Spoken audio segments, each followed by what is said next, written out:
everybody. Happy Thursday. Good morning. You're very welcome to today's live stream. We pretty much finished our Navagraph Academy, the virtual PPL. We're going to be getting started here in a few moments. It's a solo cross-country flight, going to be taking us out of St. Gallen, and we're going to ramble over to Zurich in our trusty owl Cessna 172. And I've had a lot of fun with the owl Academy. Dodge has been great, you know. So today it's all about, well, us doing our thing. There's a couple of waypoints that we have to follow, but by and large, we just need to fly from point to point, and we need to do it in, I think, under an hour and 30 or an hour and 45 minutes. We can do that. A little bit later on, we're going to preview our VATSIM flight, the last of our US series. We're going to be flying out of Ontario in California over to Albuquerque. And again, that's looking forward to that. We're going to be flying in the PMDG 737-800. We have all our wind control gear and the stuff and the things of many as we, do our flight. I hope you're keeping... You're looking well, do you know? What time is it here now? It's just after 11. 8 degrees, right? Here, live from Tipperary. And, well, tomorrow, lads, is to get to -1. -1, and then it's to be like -3 on Saturday. Right. It's a great part of the week. I love Thursdays. Thursdays are like, right, I have a little bit left to do, and then we're kind of, let the hair down. Well, what's left of it, do you know? But, yeah, that's kind of the jazz.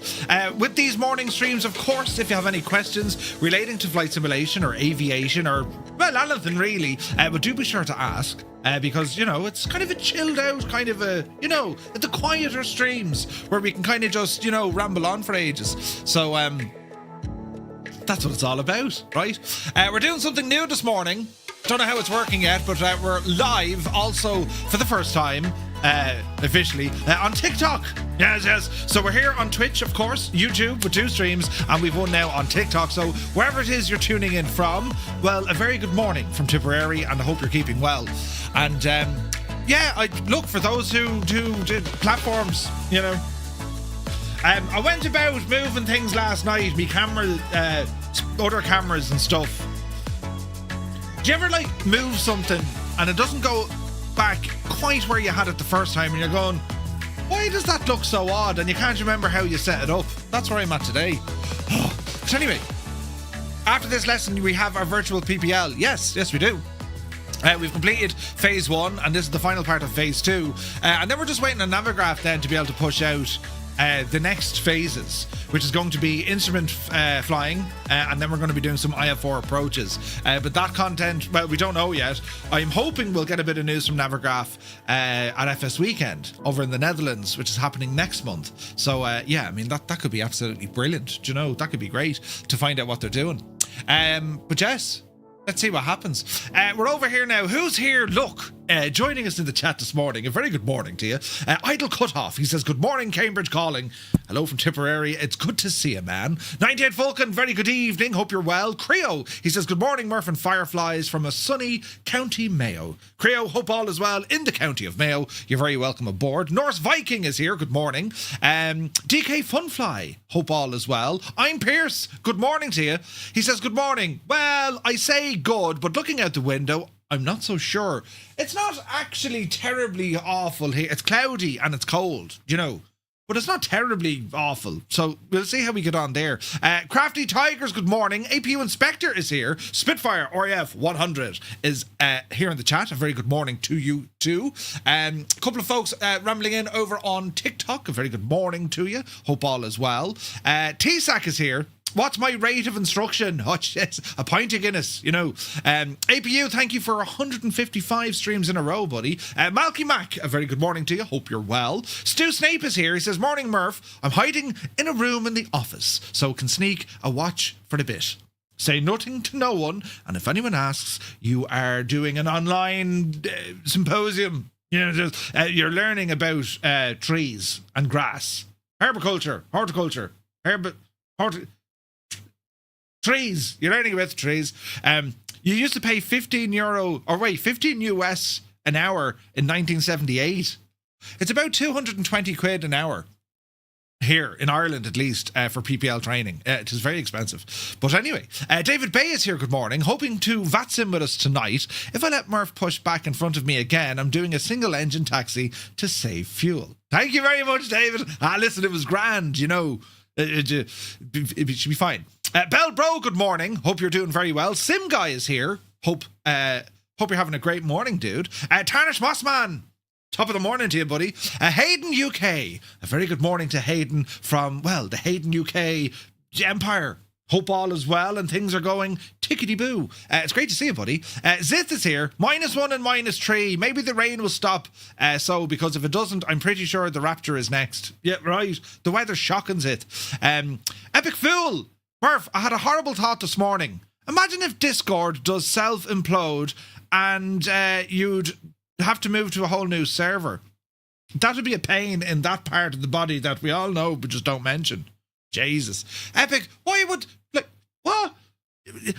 Ooh, right. The Impossible Phase, you're very welcome in. And yes, F125, currently discounted for anyone who's looking at picking up F125. You can pick it up for like 20 quid now, which is great. You know, you can pick it up for 20 quid. So yeah, we'll see what the story is there. Hanger Studios is here. Good morning to you, buddy. Hope all is well. Did Murphy just look into the hallway to check the weather? We see I have a direct line of sight through the hallway into the living room to the outside. There's a small little gap. It's like being in prison, you know. I'll always remember the words my father said to me when I was in prison. Hello, son. Yeah, brilliant, right? Brilliant joke. Billy Connolly, lads, brilliant. But anyway, Toombs, hope you're well. Good morning. Let me see here now. T-Sac says, we were using 87 octane leaded fuel in 1978. Jeez, Greta wasn't happy with that. Do you know, where's this now? 60% off. It's too savage, isn't it? Stray Master, good morning. Hope all is well. Memphis Ton. A very good morning to you. Let me say, it's kind of busy. It's great to see so many people here this morning. Dave Cleary, legend Dave. Welcome in, Dave. Patrick AV is in the house. Hope you're well. Tazzy does. Good to see you, man. Mr. Anderson himself, you're very welcome aboard. Jace Ward is here. Good morning. John C. doing a flight right now, flying in the A320 Neo. Nice. Derfras is here. Morning, sir. Happy days. Both working from home, and I'm already on a crisp Desperado in sunny Spain. Fantastic. The great news. Great news. Where is this now? Because the whole Face ID thing, Discord will be requiring minor political undertones. Moving on. No, it's not actually that bad, Epic. It only really affects one channel on our Discord. Right? So, yeah, we'll see, man. We'll see. Let me see. I want a refund of 60% of the time. Yeah. 60% of the time. Wait, did it not work? Oh, wait, why didn't that work? Balls. Wait, hang on. How do we fix this now? Ready! No, that wasn't the right button at all. Why aren't alerts working? We ask. They should be. They're turned on. Oh no, hang on. Oh, why were they off? I turned them off. I wonder will it replay? Hang on there now. With the Janie. Is it Streamlabs or Stream Elements? I can't remember what the buttons do. Oh jeez. Wait, hang on. I can do it this way using additional science. Wait. Oh, Jesus, that's the wrong button. Wait now. Actions and cues. Actions. Wait now. They've done studies. Can I get a refund? No, take off. 60% of the time, it works every time. Right, brilliant. Look at this big Aegis. Listen. Just calm it down, right? Calm it all down. 60% of the time, it works every time. You must have hit that 40%. Wait, what? It affects the best channel. Wait, what? It's grand. It'll do. Right, now, see the way I fixed that? Using nothing but science and charm and, you know, my boyish good looks. Still have a cold sore. It's back. Look. Hang on. I have a button here to zoom in. I could lose the whole head, I'd say. Yeah, right, we need to be careful. But anyway, am I being creative today? Let's not go there. Lusty, good morning. Hope you're well. Who else come in the door here now? Alien Blood. How's she cutting? Hope all is well. Right, anyway, we're going to get into this. It's a solo cross-country flight. It's up to us. Yes, we're all terribly important now, where we have to do this flight ourselves. So we're going to be looking at some Navagraph, checking out the mappage. We're going to read up on the lesson, what's required of us, and then figure out, well, what it is we're going to do. Sounds very wonderful, doesn't it? Let's see what happens. Look at the state of that joke. Who are you shifting at the midweek disco? Right, in a terrible, isn't it? It started off last week as like, I've a sore lip, you know. And then I was like to the missus, I've a sore lip. And the first thing she said, of course, who are you kissing? I was like, you? Right. Terrible. And then now today, well, it was very bad on Monday. Tuesday, I was all right. Wednesday, which was yesterday, it was sore. But, you know, then I woke up this morning, I was like, you know. Anyway, I'm run down, lads. You know, and we just say we're run down. Yeah, Murph, you ran off your feet there. You know, you poor old devil, you know, all the activity and things. You know what I mean? But anyway, right, you're very welcome to this screen. And well, what we're going to be doing here, friends, we are going to be focusing on our next lesson, right? Our next lesson and our final lesson. So we'll bring up the old page. So here we go with our solo cross-country navigation. Now, we've covered quite a lot when it comes to Navagraph and all the courses. If we go back into the course catalogue, well, we can see right here from our virtual PPL, private pilot license, and we've started off with phase 1. And this is all for free, by the way. Access to this is free. You don't need any subscription. So from 0 to solo, we started off with the introduction and aircraft familiarization, the effects of the controls. Then we went into level flight and turns. Then we did climbs and descents, stalls and dive to max speed, slow flight and the use of flaps, takeoff, landings, the traffic pattern, and then we did our very first solo, in which we did 3 circuits, right? 3 patterns, which was 2 touch and goes and a 1 full stop landing. Then we moved on to phase 2, and this is all kind of covering that of visual navigation, in which we covered ground operations. That's basically trying to force ourselves to start using checklists, right? Because usually in a flight sim, we just want to jump in and go flying, press a couple of buttons and woof, off we go. And Microsoft Flight Sim is actually very good for that because there's so much going on outside your window. You just have beautiful scenery, right? However, when it comes to, when it comes to actually flying and you want to simulate what it's like to fly, well, that's where your checklists come in, right? The next lesson then, we did a bit of local navigation, understanding visual reference points. That's what they're called, visual reference points. Things like a bridge, a forest, a lake, right? So when we're doing our flight plan, we're able to kind of, oh, look, I'm going to fly over this thing. And then you look out the window and then you see it. Hayden, you absolute legend, gifting the tier 1 sub over to Epic Fool. Hayden, you're very kind. Cheers, buddy. So the local navigation stuff, very, very important to kind of just keep going over. When you look at a map, and we're going to do it here today, when you're looking at a map and figuring out, hey, where are we going to go flying? Do you know, there's no signs in the air. There's no road signs up there. Oh, look, we're approaching Cork. It doesn't happen, right? So we need to figure out what's on the ground and we can navigate to it. Now, you might say, Murph, what do you do if it's cloudy? Well, that's why for visual flight rules, VF4, there are rules that are attached to flying visually. Then you have IF4, which is instrument flight rules. So any pilot starting off, they will start with visual flight rules first. And the reason why they do that, it teaches you flying, the practicalities of actually flying the aircraft, understanding it, the systems, and then just navigating visually by looking out the window. 90% of your eyesight is outside of the airplane, 10% is inside. Then when you jump over to IF4, 90% of your eyes are going to be, or of your gaze is going to be inside the aircraft, watching your navigation equipment, compass, VOR, all that kind of jazz. And then maybe 10% then is outside glancing, right? So it's a very totally different type of flying altogether. So there's rules attached to both. With VF4, we have what's called VF4 or weather minimum or minima, right? Basically, these are rules. There's slight changes between Europe and North America, but by and large is you must maintain a certain distance away from clouds, both vertically and horizontally, right? And then there are certain rules when it comes to visibility, if there's haze or fog or bad weather, all this kind of jazz. So when we consider that the weather plays such an important role, well, that's why there is an entire module just on the weather, right? Meteorological conditions when it comes to real world flying. And I left them upstairs, but I have all my original pilot training books. Like there's 7 or 8 of them, and they're huge. They're huge. But there's a lot of great information. And the good news is, well, they don't really change much. You know what I mean?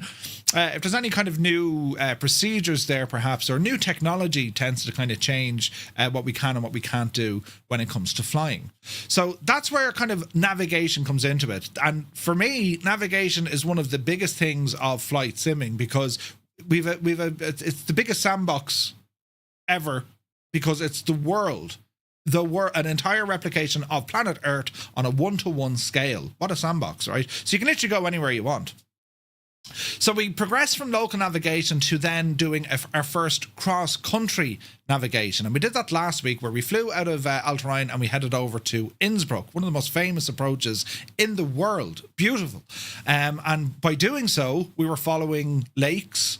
There were some maybe features of, like, you know, say cliffs or coastline, forests, roads, intersections, railways, power stations, this kind of stuff. So that's how we navigate across our cross-country thing, right? Because not all flights start and finish from the same airport. You want to do cross-country flying. So we move on to now today, which is our solo cross-country, meaning it's just us. We need to figure this one out all on our own. Which will be fine, right? We hope. Where's this now? I know when I am run down, I have tire tracks over me, right? Darn it. At the next cloud, turn left. 100%. 100%. Forsec Shark, good morning to you, buddy. Filthy is here. DeBlaze, welcome in. And Linny, paused minitten to be here. Good morning, and I hope you're all keeping very, very well. Great to see you guys. You look well. You look great. You know, I don't know what it is, but visually, you look stunning, you know. The font, yeah, perfect, you know. But anyway, so we're going to get into our first, or our final lesson, and this is the solo cross-country. So, from Navagraph, you've made it. After extensive training, you've built the skills to fly confidently, to plan routes with care, and to handle your aircraft in every situation we've thrown at you. Now, it's time for your final test, your solo cross-country to Zurich. Ooh. This time, we're on our own, right? No instructor beside us, no video briefing, no step-by-step prompts. Instead, we're going to draw on everything that we've learned thus far. How to read the charts, pick waypoints, choose altitudes, the time legs, how long should it take us at this speed to get from this point to that point, right? And also how to handle the aircraft, which is today our Cessna 172. So, a handful of visual checkpoints will have to be crossed, but beyond that, the flight is entirely in your hands. Every decision, every correction, every navigation choice will be ours to make. This is kind of exciting, right? You look creatively refreshed, Merv. Thank you to Blaze in my creative space. I bothered to shave this morning. Good man, the impossible face. That's great news. Top Gun Glenny is in the house. A very good morning to you. Malky says, I may or may not have had me finger slip last night, and now I have the PMDG 777. Oops. Yeah, that's a big oops. My hand slipped. I've no idea what happened. Oh, Jesus. But yes, great news. Great news. Let me see here now. Commander Balosh, a very good morning to you. Ding, ding. Is it a ding or is it a ping? You know, I couldn't tell you. Right, how are we looking over here? I'm unsure are things working the way they should be, you know. Hang on now. Checking for update. I'm trying to update my watch here in the background. It says verifying, which is good news. Now, while that's doing this, hang on, we'll try some science here, because I want to see is all this stuff working, right? How do we do this now, Murph? If I were to press buttons and do a search, yes, do a search a second time. This says I'm live, look. Can I hear me? Second time. This says I'm live, look. Ah, brilliant, it's me watching me with me. Turn that shagging agent down.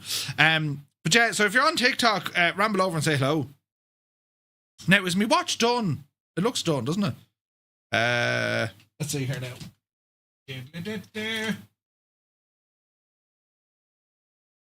Oh no, my watch isn't done. Well, she's turning on, so maybe we're okay. We'll stick the watch back on. Let me see now. Flynn Ryder, good morning. Hope you're well. So, yeah, I'm looking forward to this, lads. There's going to be a bit, right? The route is going to take us across some of Switzerland's most scenic landscapes, right? With lakes, valleys, and the approach into Zurich itself as our grade finale. It's going to be both a celebration of how far we've come and also the final gateway to earning your virtual private pilot's license. Take a deep breath. Trust your training and enjoy this moment. This is your flight, your plan, and your achievement. By completing it, you'll prove to yourself that you're ready to fly anywhere. Brilliant, right? Remotivated now, you know. Do I fly in real life? I have from time to time, yes. Not an awful lot, though. I know enough about flying to know, I know real life flying to know I know nothing about real life flying. You know, I have a few hours, but nothing to write home about. But anyway, today we're planning this on our own. Our only constraints. The route must pass by some specific checkpoints, and we need to make sure the route does not take longer than an hour and 45 minutes to complete. You are free to plan your extra waypoints and choose your altitudes and power settings at our discretion, as long as we pass the below landmarks in the given order. So, we're going to be departing out of runway 28, heading westbound, and our first waypoint is Point Zulu. Fair enough. Then we're going to pass the train station at St. Gallen, passing overhead the train station itself. Then we need to fly overhead the big turnpike in Sargans, right? A large turnpike forms the shape of an infinity sign in the Swiss town of Sargans. We need to overfly that. Then we need to overfly the Linth River outlet that goes into Lake Zurich. On the eastern shoreline of Lake Zurich, outflow dikes for the River Linth forms your final required waypoint by heading up to Zurich airport itself. Then, when we get to Zurich, we're going to land on runway 28 and we're expected to make our way to Sector 6 for parking. This apron is located on the northeastern side of the airfield. Okay, brilliant. Let's see what happens. So we're going to plan this flight. So here's Navagraph charts. I use Navagraph charts for all of this, right? Well, I use it for all my flight simming because this is the most powerful application you have when it comes to navigation inside of a flight sim. Hello there. Hands down, it just is, right? Let me see now. Wimmy Lou, good to see you. Thank you for the follow. So what we have here is, it's a moving map. We've access to worldwide global coverage for IF4. They've even included VF4 charts now, which is absolutely brilliant. Right? Brilliant stuff. So we have all these things here now, right? This is just excellent. If you're on the fence about should you have Navigraph, if you want to take your flying to the next level, Navigraph kind of introduced, it was Charts 8 a couple of years ago, and for the first time they started looking at VF4 aviation, right? VF4 flying. And what made this absolutely incredible was our type of flying, right? What we tend to fly in most often is general aviation. You know, things like little Cessnas, Pipers, Beechcraft, this kind of stuff. And whilst Navigraph was always there and very applicable to the airliners, didn't really suit the general aviation part because, you know, of course you can fly your Cessna 172 IF4. Of course you can. There's no point. It's too slow. You can't see anything. You know what I mean? So, yeah, this is just incredible. So when they came out with Charts 8, they included VF4. And since then, they've really been pushing more and more data towards VF4, which is absolutely awesome to see because we have now VF4 charts. We have coverage under the FAA with sectionals for North America, for the US. We also have the European charts, and we also have VF4 information onto the charts as well. And we can edit all of this. We can kind of say, hey, this is here, this isn't here. This kind of stuff, right? So what we have here is, well, if we zoom in and we can change what the map looks like. I mean, it's a map of the world, you know. But the CPU is screaming at me. But anyway, we'll go in here. We're going to be starting off from runway 28. So what I'll do, I'm just going to move this gadget up here because, well, we can exit the pattern off the base of runway 28. All right. So when we depart out of Altarine, runway 28, we're going to be flying westerly, and then we're going to head down to the south a little bit, right? And there are I've named the waypoints that we must intercept. So St. Gallen train station is one of them. So I'm trying to set up additional waypoints along the way, right? So what we're going to try and do here is use VF4 flying. So see the way I have a little marker here? I have a marker at Zulu because we must intercept Zulu. Now, the easiest way to intercept Zulu, I mean, yes, we can try and fly across and look for that kind of bend in the road. What I'd suggest, this is a feature on the ground. It's a mad spaghetti junction. We'll see this from the air because, well, if we decide to fly over it, we'll see multiple bridges and roads. And if you look down closely, there's a bit of rail in there as well. So if we use this as our first visual reference point, then we get to Zulu, because as we follow one of the roads, we're going to see that bend. We can see that from the sky, right? And then we continue on in, and we're heading then to St. Gallen's train station. We're going to overfly the train station.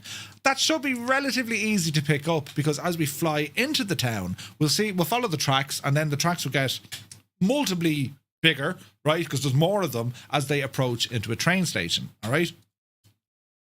Did this watch update? Let's see here now. Welcome to my watch. Your Apple Watch is up to date with the latest bug fixes. Well, it hasn't turned on yet. This is a good start, Apple. Update complete. Ah, brilliant. I'll unlock. Thank you. Thank you. How do we get out of this now? Ah, we have to, okay. Modern technology, lads. I'm like a goat looking at thunder. Right. Huzzah! It's working. Right, so that's the first bit of the jigsaw. Now, put you back there.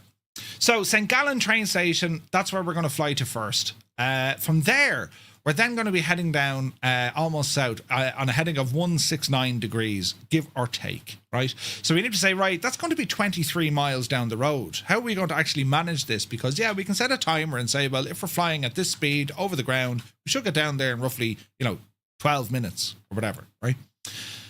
We're looking for kind of visual reference points along the way to help us out. Now, if we look on the map, well, there are things we can find. I don't know what that guy is. That little red fella there. It's a windmill, isn't it? So if we want to... Now, we're flying left seat, therefore we want this to be on our right-hand side. So if we use the windmills as visual reference points, which we absolutely could, right? We're going to use them to help us navigate towards Sargon's Turnpike. Now, that's one way of doing it, right? But because it's us planning this route, well, we need to consider everything.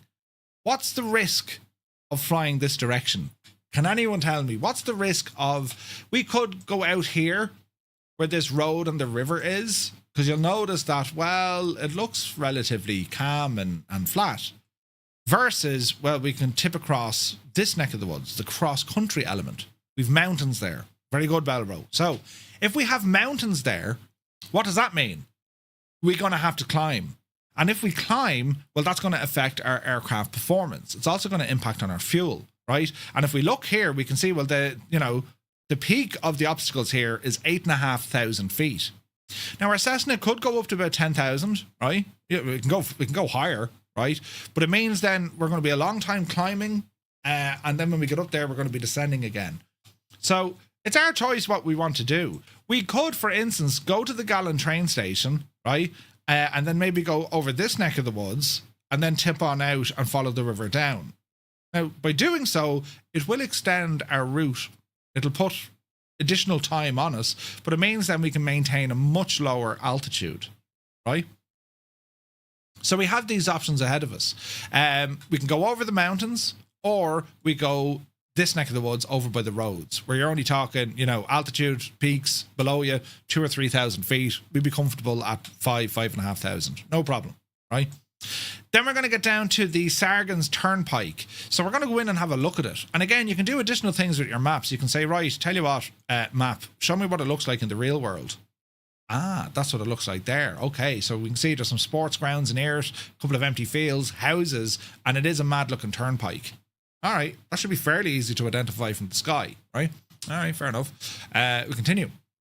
From there, we're going to be heading northwest, and we're going to be coming over the Walensee River into the lake. Over the lake, then, our next waypoint has to be the Linth River outlet. So the Lind River outlet, well, that's where it is, right? There's the Lind River, and that's where she comes on into the lake, right? So that's a long old distance. Again, that's about 23 miles straight across. So if we wanted to kind of break up the journey, we have lots of visual reference points along the way. So we'll know from Sargans we're going to head to the lake. Then after the lake, what we're going to do, well, we're looking for an airport. We're going to fly over Scanis, right? Our altitude is going to be clear at the airfield. We're going to fly directly over it because we'll see the airport or the airfield on approach. We'll look down and say, oh, look, there's the airfield. We can fly over that. And then we'll know roughly, well, you know, the next one is going to be Lake Zurich. We're going to be having a look at the Lind River outlet. All right. Our final waypoint then is up into Zurich itself, into the airport. Now, we could fly straight up and along, right? Or we can say, well, right, I tell you what, when we get to the Lind River, why don't we stay over the lake? Because we have a bridge here. We're going to see the bridge, fly over the bridge. And then if we just kind of maybe follow up on the north side coast of the lake, just follow this all the way up until it meets the south. And this is directly over Zurich itself. And the reason why we're doing this, well, I can say, well, look, we can now intercept some of the waypoints. We could go Whiskey 1, then it's up to Whiskey 2, right? Whiskey 1, possibly a better area. And then we have Sierra here, arrival and departure. So these are actual VF4 points coming in to help navigate towards the airport. So we go Sierra, Whiskey 1, Whiskey 2, and then we'll be entering the traffic pattern for runway 28. We're going to be on the right downwind. Yeah. And as we spin, it'll be a left and then a left again. And when we land, we need to get up to what's called Sector 6. That's where we're heading for. All right. Any questions so far? Our initial kind of routing out of here, I think we'll try and go for the mountain flying, right? I think we'll give this a bash. There is visual reference points there. They have these wind farms. We'll see those in the distance, right? So I'm going to give that a blast. There is high peaks here. The highest peak, as we can see, it's 8.5. We're going to want to be up at around 10.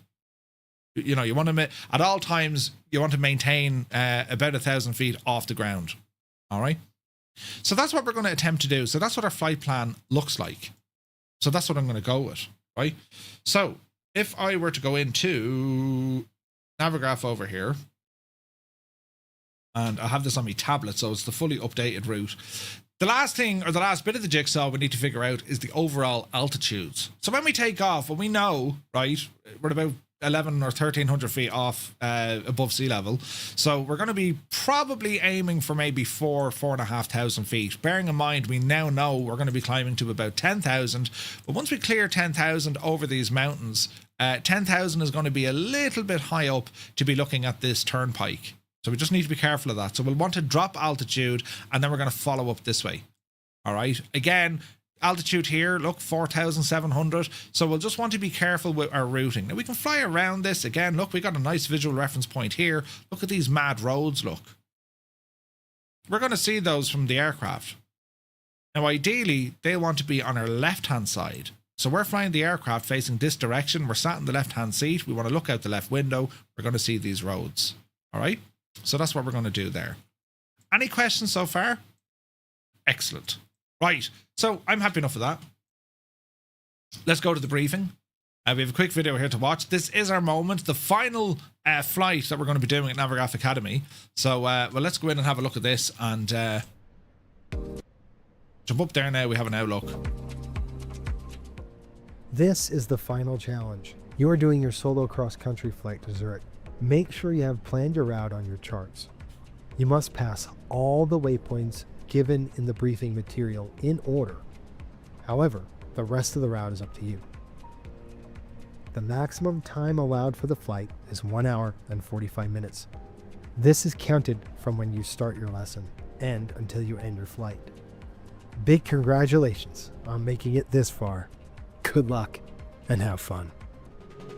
Oh, we'll have the fun, all right. We'll have the fun. Alni just bought a second Stream Deck Plus on the background of my Stream Deck Plus video. Nice, you just got it, buddy. That's awesome. Yeah, have fun with it, man. They're great. They are great. Okay, so are we ready? Let's go. So put that over there. And then we're going to go into the sim. Eesh. So we're loaded in. We're going to be departing out of St. Gallen, runway 28, and we're heading for Zurich. Are we ready, friends? Let's go into the flight, and let's see how this all goes. So I'm going to keep my Navagraph charts over here on my right-hand side. I also have access to my checklists, which is over here. All right. So your plane hasn't loaded in yet. Go on now, divil. There we go. Right, let it all calm down. There we go. We got things working. All right, we should be good. We should be good. All right. So here is our airplane. We have our checklist, so we can look at our on-the-ground checklists. Brakes, we're going to make sure that they're set. So down here, hit our brakes. Brakes are set. Circuit breakers, we're going to make sure these are all in. Look, all in. Electrical equipment is off. Avionics switches are off. Fuel selector valve goes to both. And our fuel shut-off valve goes to on. Pieman Jim, thank you very much indeed, buddy. Cheers, man. What an absolute legend. Jeez, 7 months, bud. Cheers. Pete, good to see you. Murph, good evening. Just finished watching the news. Excellent info on the on MSA and FS Expo. If you wear your Crocs to Expo, Mrs. Pete said she would wear her pink ones with you. Pete, it's happening. We're bringing Crocs. Fantastic. Right. Now, before I just start, throttle, mixture, standby, test light. So I'll keep my charts or my checklist over here. A couple of things I want to do, obviously, is going to be checking on our fuel. Outside of the aircraft, the walk around itself is done. Beautiful day here. Conditions are absolutely stunning. So we're just going to now start putting some power into the aircraft. So we shall start off. Throttle, we're going to open up about 1/4 inch. Mixture idle cut off. Standby battery is over here. We're going to hold this and test. Wait about 10 seconds or so. Wait for that green light.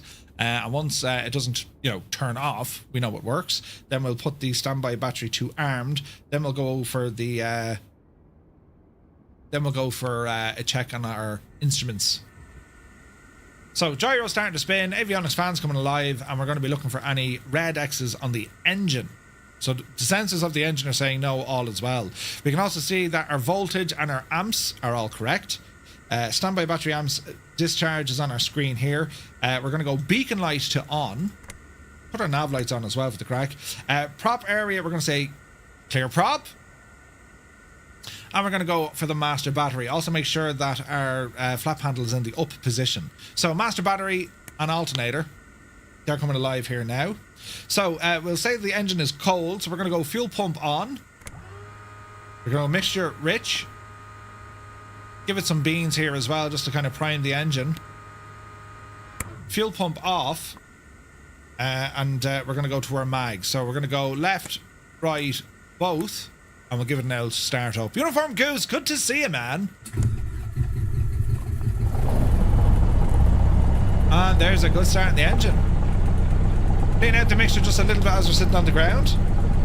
We can see battery amps are now level. We have voltage on both our main bus and essential bus. Or bust. And we'll go avionics bus 1 and 2 to on. Okay, so our taxi routing, we need to get to runway 28 for our departure, right?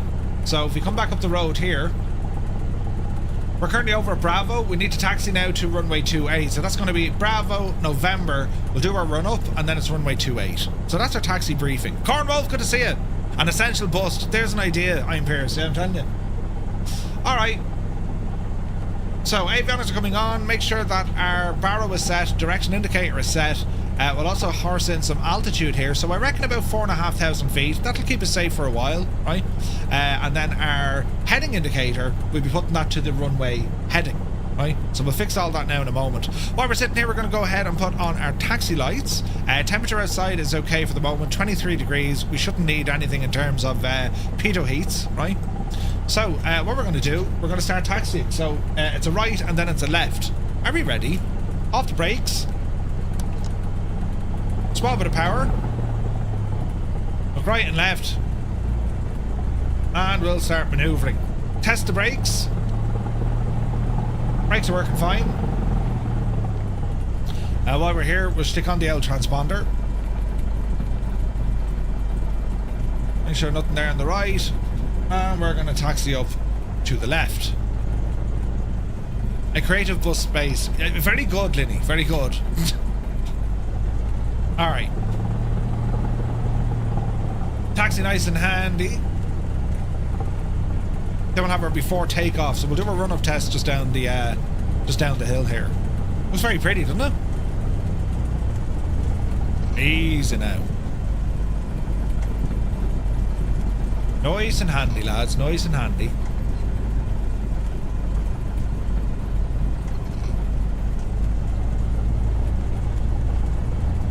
Alrighty. Flight control is going to make sure they are free and correct. They feel free. They seem correct. Aileron up, aileron down.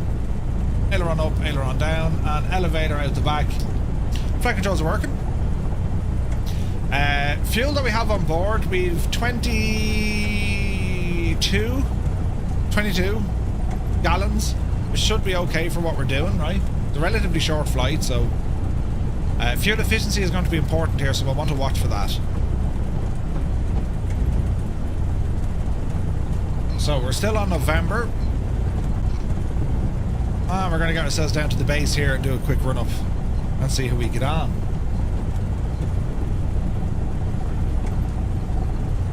Nice and easy.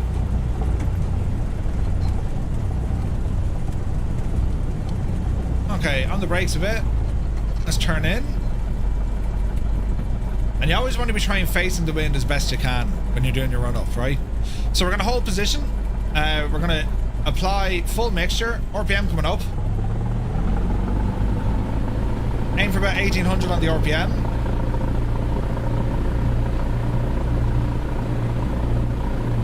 Alright, so we're going to go onto the right mag. A drop of about 90. Back to both. Should be gains. On the left mag. Again, a smooth drop back down 90 RPM. That looks good there. We're going to bring it all the way back to idle. Make sure it doesn't cut out. Okay. So flight controls have been checked. Flight instruments, altimeter, standby instruments, fuel quantity, mixture, trim, set for takeoff. Annunciators are clear. No warnings on our screens. Flaps we're going to set for takeoff.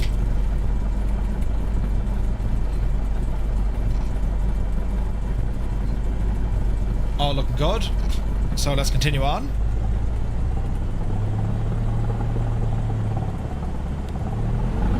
Sunjammer, good to see you. Bald Eagle, welcome in. Good to see you guys. Okay, so as we're approaching runway 28, there is no one else here, but we'll just keep an eye out. The approach area is clear. The departure leg is clear. So as we approach the runway, strobe lights come on, landing lights come on, flaps are already set. Our takeoff briefing, if we haven't taken off by Alpha, it's on the brakes and abandon ship, right? Okay, we're looking good here.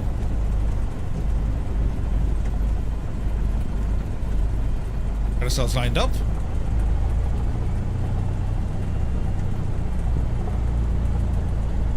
Alright. Okay, so we're now on runway 28. We're going to go heading to heading mode. Vertical speed would be climbing at around 700 feet a minute. Flight director is on.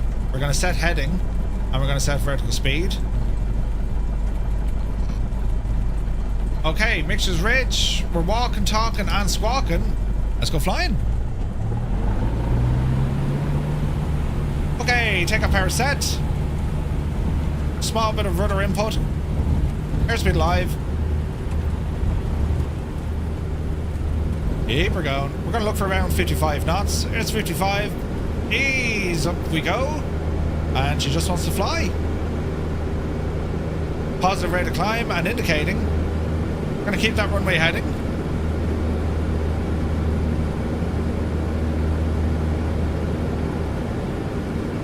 There's 200 feet. There's 300 feet. Flaps up. Double check our engine, mixture's rich. So far, so good.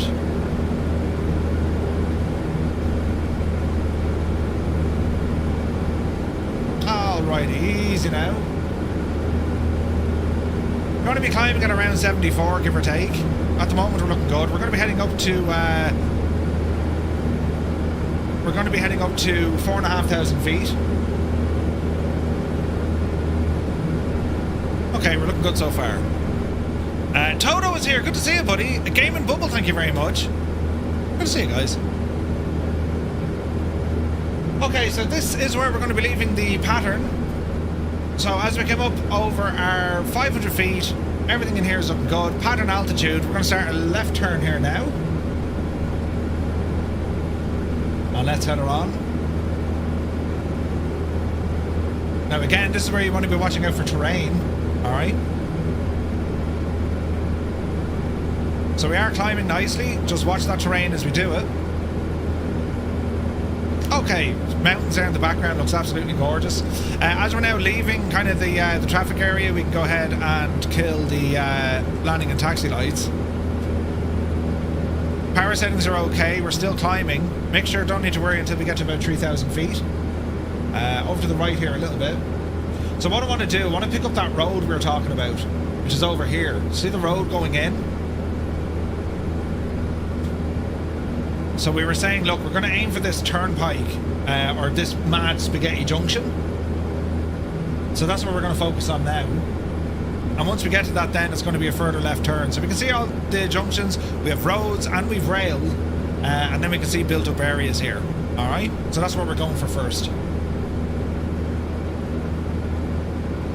Now here's a couple of junctions we were looking at. There's a little bridge. So I say we're getting very close. Here's the rail, here's the road. And then we're going to be turning down this way. This is where Point Zulu is going to be.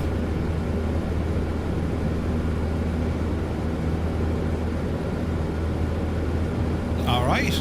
And if we look here, this is where the road, where Zulu is. See the smaller road that tucks in? Yeah? So if we were to look on our chart where that was, that's where the road tucks in. So this is where Point Zulu is. Alright? So we're coming up now on 3,500 feet. Tiny bit of mixture. Keep an eye on the RPM.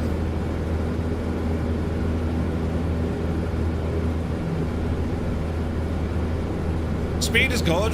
We're still climbing. Now we can climb a little bit more aggressively here. I just want to make sure we're going the right direction. You know what I mean? Because we're looking out for this Point Zulu. So there's the road. So we're where we should be. And then Point Zulu is just off here then on our right hand side. It's located roughly here.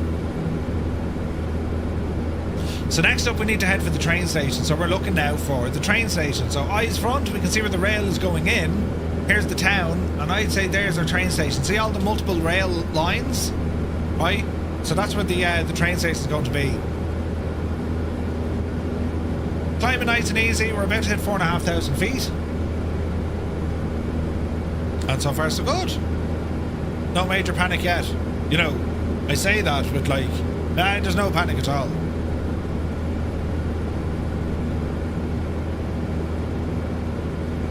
Okay, so we're now leveling off. We're going to be going on to our cruise checklist. This is going to be power and then mixture, right? So our power, we can calm this down a little bit. We're going to call it 2300 on the RPM. And then we're going to add some, or remove some mixture. So let's have a look here. 2310, 2320. We'll just park it in roughly here.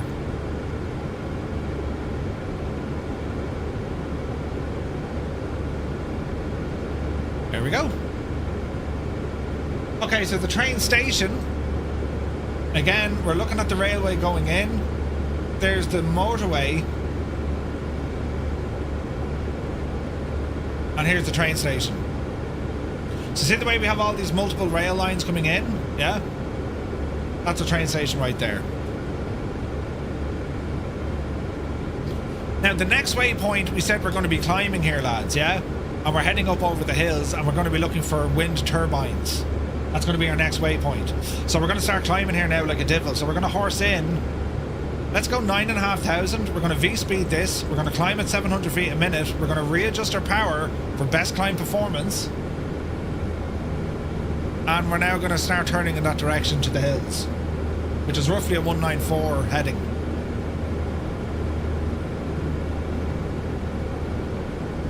P.S. Miranda, hello there. See, now I need to place these skylines with all the railway talk. Yeah, 100%. 100%. Okay, so we have a lot of mountains here ahead of us. We got to watch our speed here as well and start adjusting our mixture, right?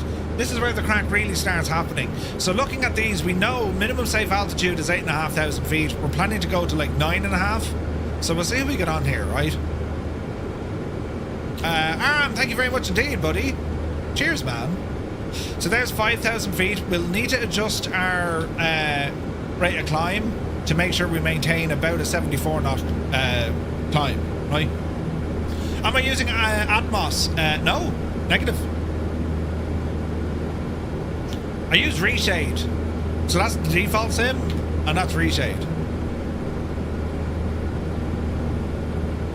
So as we're flying, again, eyes out, we're now looking for wind farms.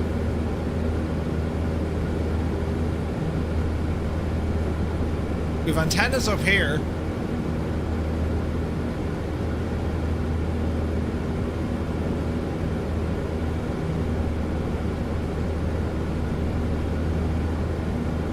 Nothing jumping out at me just yet.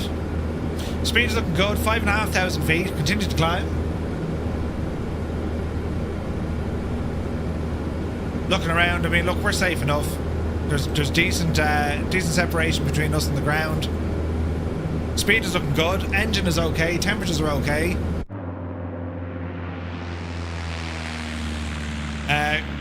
Cold in Minnesota. Good to see you, bud. You seen him at our 12 o'clock?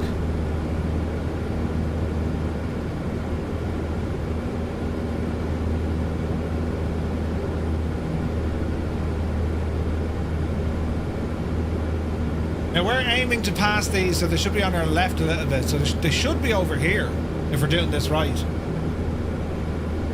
They could be a little bit further ahead. I can't see them yet, so we're okay. Climbing, so far so good. 700 feet a minute. And we're heading straight over the Alps. This is beautiful, isn't it? Day's going great, buddy. Thanks for asking. How's your day going, man? Hope you're having a cracker of a day. How's I think everything's working on the Twitter or the TikTok side, I think.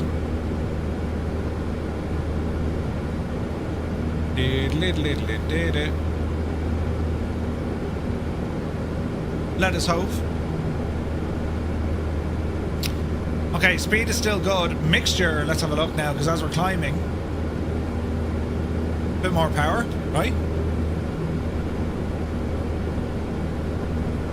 And let's see what happens. I wonder if it changed that.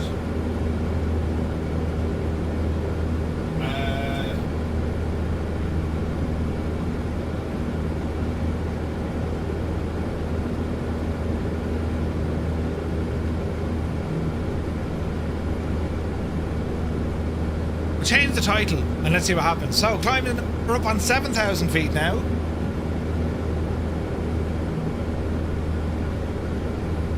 Keep it going. Let's have a look to see where we can kind of navigate over these mountains. We'll probably go over this pass here.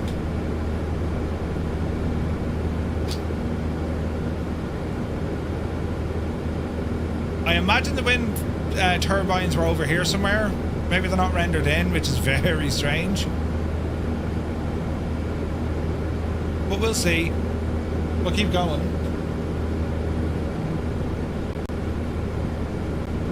We could probably go straight through here, I'd say, look. Because this is interesting. I mean, we can see the aerial. This is the very peak of it. That's a ski lift, look. Deadly. Sheffy is here. Good morning. Hope you're well. Right. Let's see what happens. Speed is good, altitude is good. Man, look at the views, look. Jesus. Now, this is where we have a bit of freedom with the flight. These aren't waypoints we need to intercept. This is just helping us navigate to where we need to get to, right? So we're going the right way because we knew we had to pass where the ski lift is up over the hills. I didn't see the wind turbines, though. Or I didn't see the first set of them. But once we pass this guy, we should see them then. Days, this is beautiful, look. Isn't that gorgeous, look?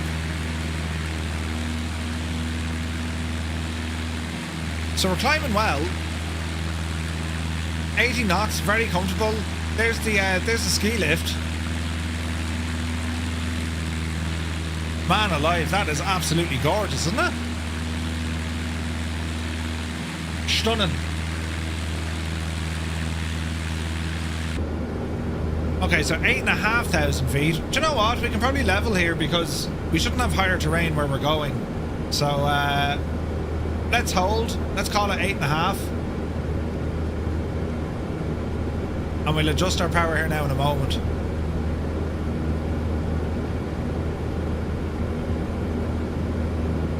So there's that ski lift. The epic region to fly. It really is, man. It's stunning up here. Again, we got to be careful flying close to mountains. You've updrafts, downdrafts, you've all these things to consider. So one must be careful, you know?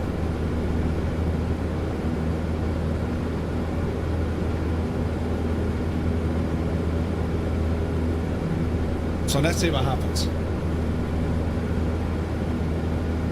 So our next wind farm should be on our left-hand side down here.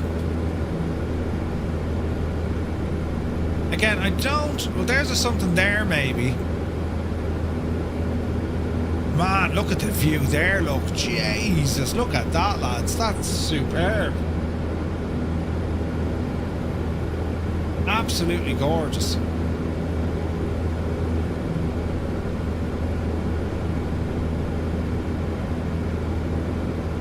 Possibly.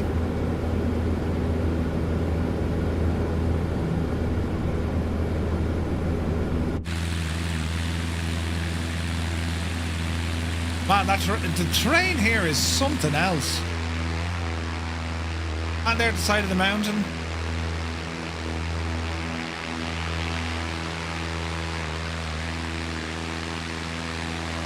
And now we're going to directly fly over. I'd say there should be something there, I'd say.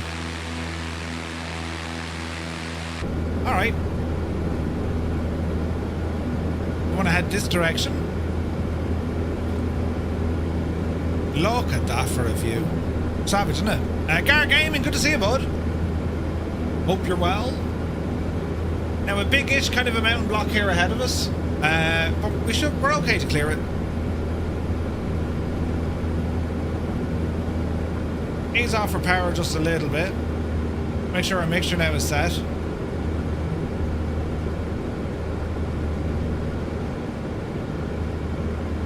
There we go. Temperatures, pressure's all okay. Fuel is okay. What are my LOD settings? Fairly high.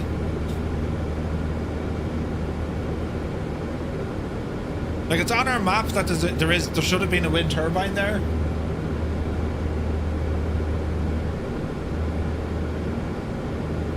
I didn't see it though, did you?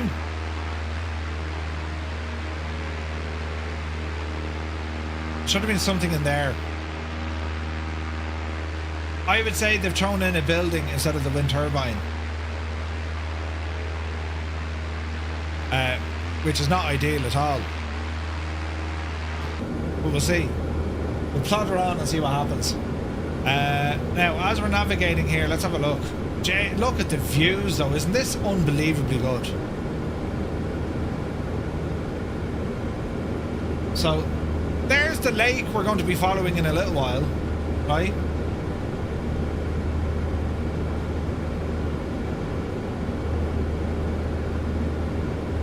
We're going to be rambling over that in a little bit. Yeah, Malky, possible. Very possible.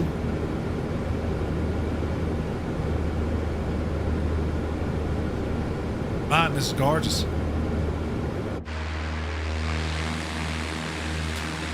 We're close-ish to the mountains, but we still have decent separation over it.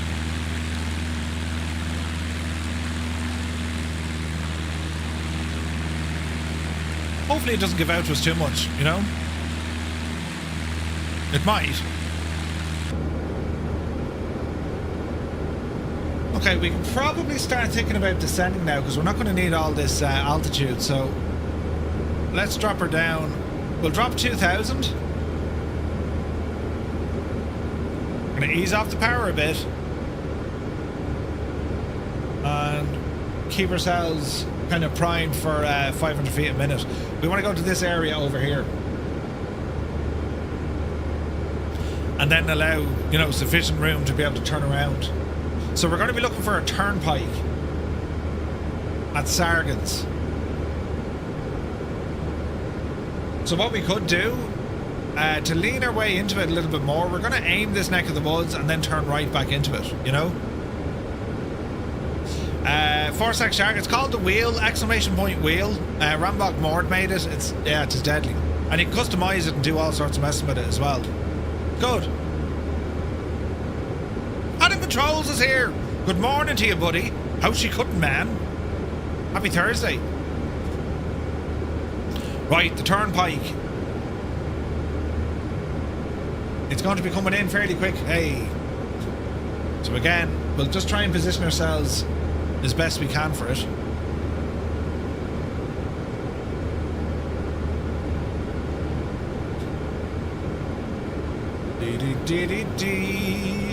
As we're descending, about 7.5, about 1,000 feet to go. Jesus, the view's something else. Look, Jesus.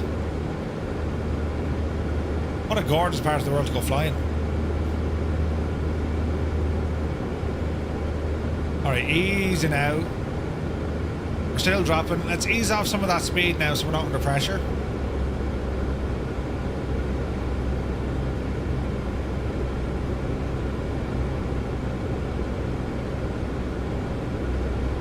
So we're looking for the turnpike over, it's over this neck of the woods, I would say.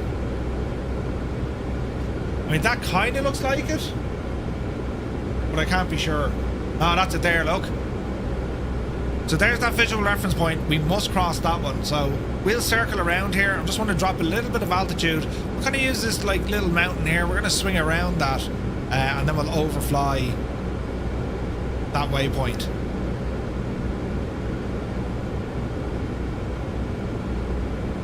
Speed is good, 95, 6,500. We should be alright. Again, we can afford to drop this even lower. We'll go 4.5. Now watch our power as we do this. Readjust our mixture.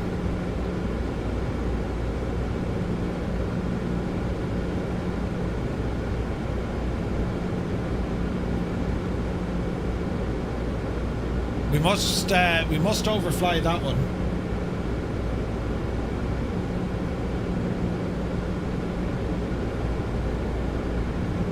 So far so good. And then the lake is what we're after then as well, yeah?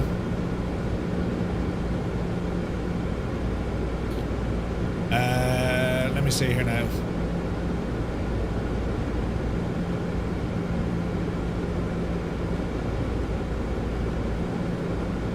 Let that timer run for a bit.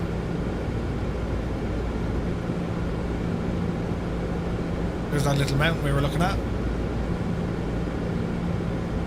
We're down on 6,000.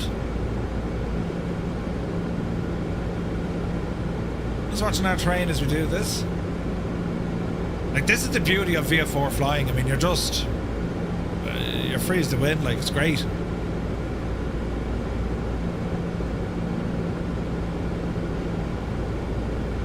Easy now.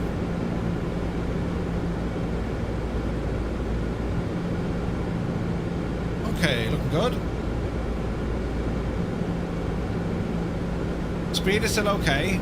As I said, we're descending. We just don't want to be going too fast. 1,000 feet to go.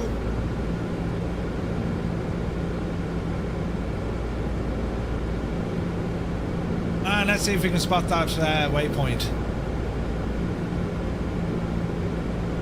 There it is there. So there's the road leading up to it. There's our waypoint just here. So we're okay, we're on course for it.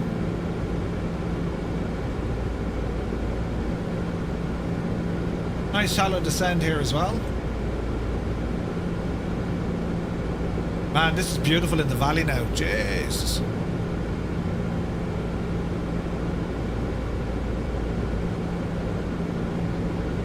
There's a road coming in. 500 feet to go. You see the railway going in here as well.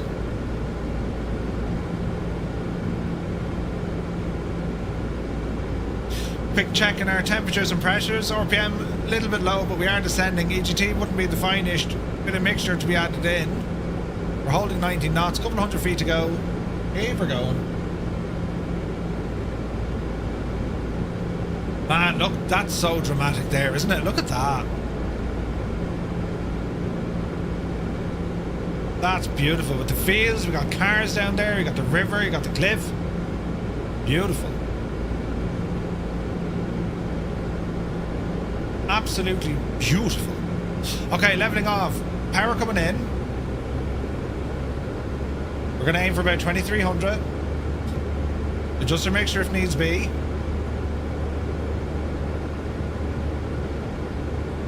Roughly there, right? And there's our waypoint. Deadly.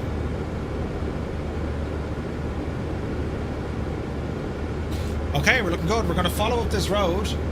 Let me see here now. Let's follow the road. Then we'll get to the lake. So we follow this all the way down to the lake.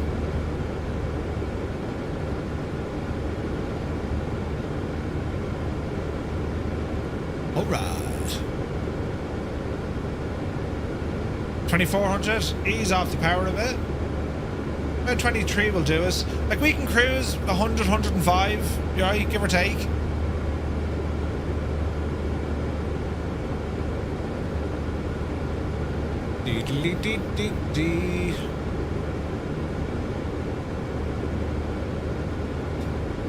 Right.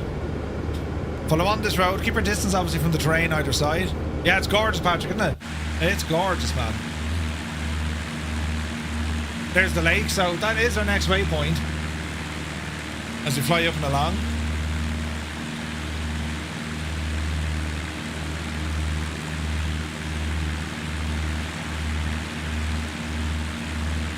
Hoorah.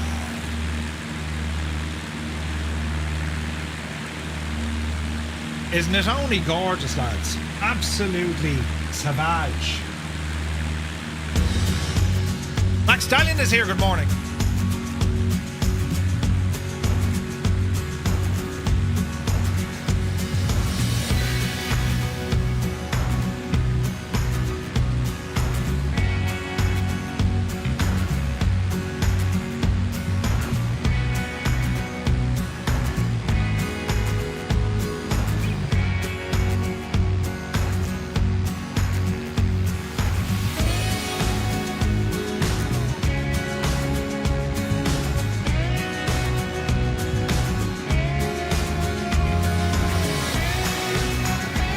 Sakip, this is Microsoft Flight Sim 2024.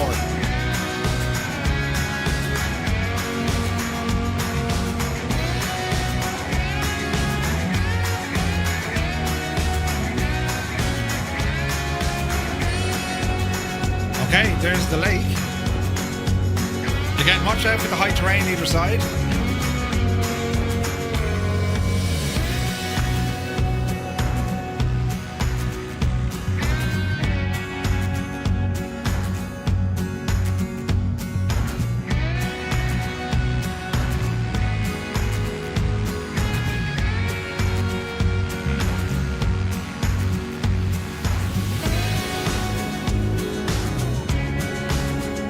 Chase plane is brilliant, isn't it?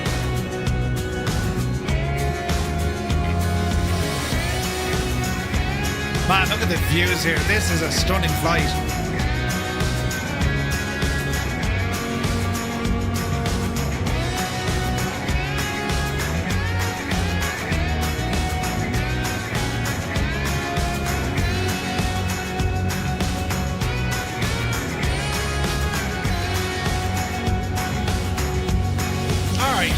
So, temps and pressures are okay. Fuel, just under, we only have about 18 gallons, right?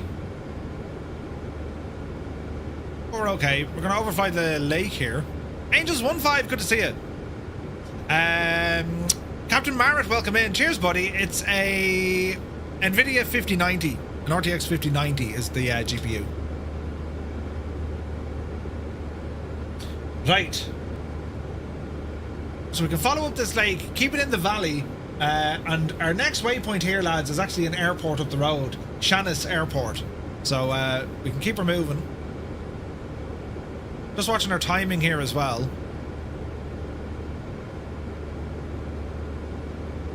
And then it's going to be up to the Lint River outlet. Again, altitude should be absolutely fine here. 4.5 seems to be fairly comfortable. 2390 on the RPM. We'll keep it up there. Like, we're cruising nicely at about 100 knots. And we're just taking in the views. A nice tunnel down there, look.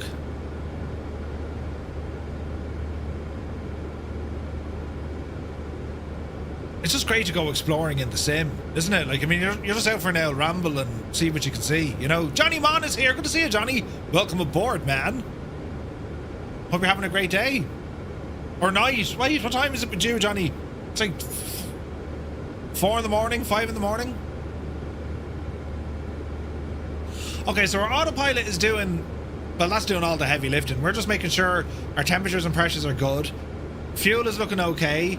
Our fuel burn, I mean, we could probably tweak that here a little bit, but we're within kind of, what are we in?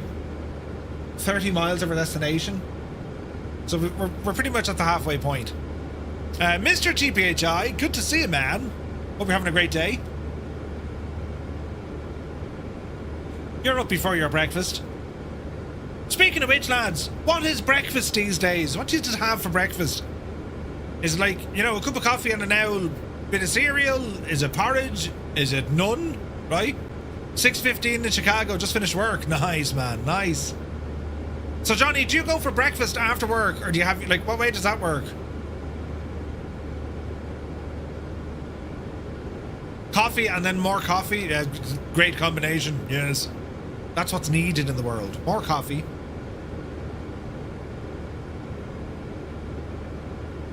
Alright, we're following the lake.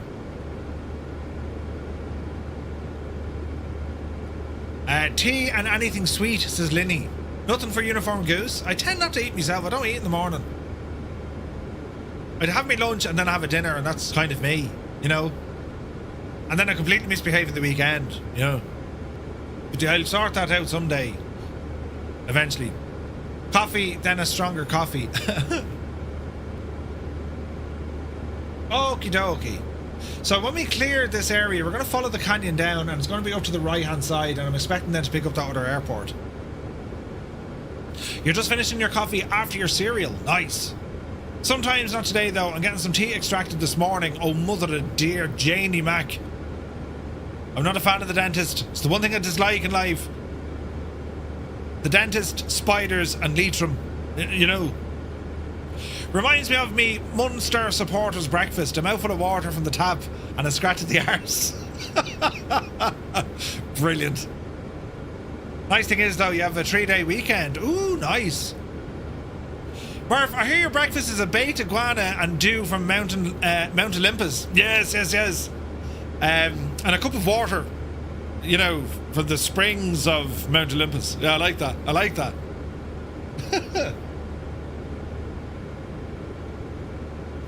All right, keep her going. I can kind of see the next lake already, right? And we want to be joining this lake, Lake Zurich, roughly over here.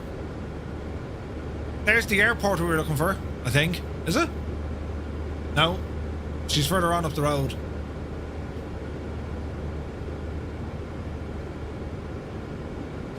Okay, keep her going. Speed is good. Temps and pressures, all in the green. Ross Cudd is here. Good to see you, buddy. Same, not a fan, but the fear has led me to the aforementioned extractions. Yeah. So a long-legged dentist in Manor Hamilton. There you go. Creo, nightmares. Nightmares. Okay. Small movements here on the right. Checking terrain on the left. And there is an airport to our south, but that's not what we were looking for. We're looking for one up here.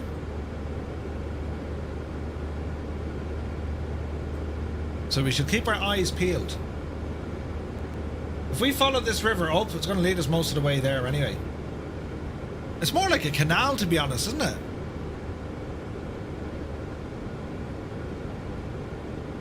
There's an airport. I'd say that's our ticket.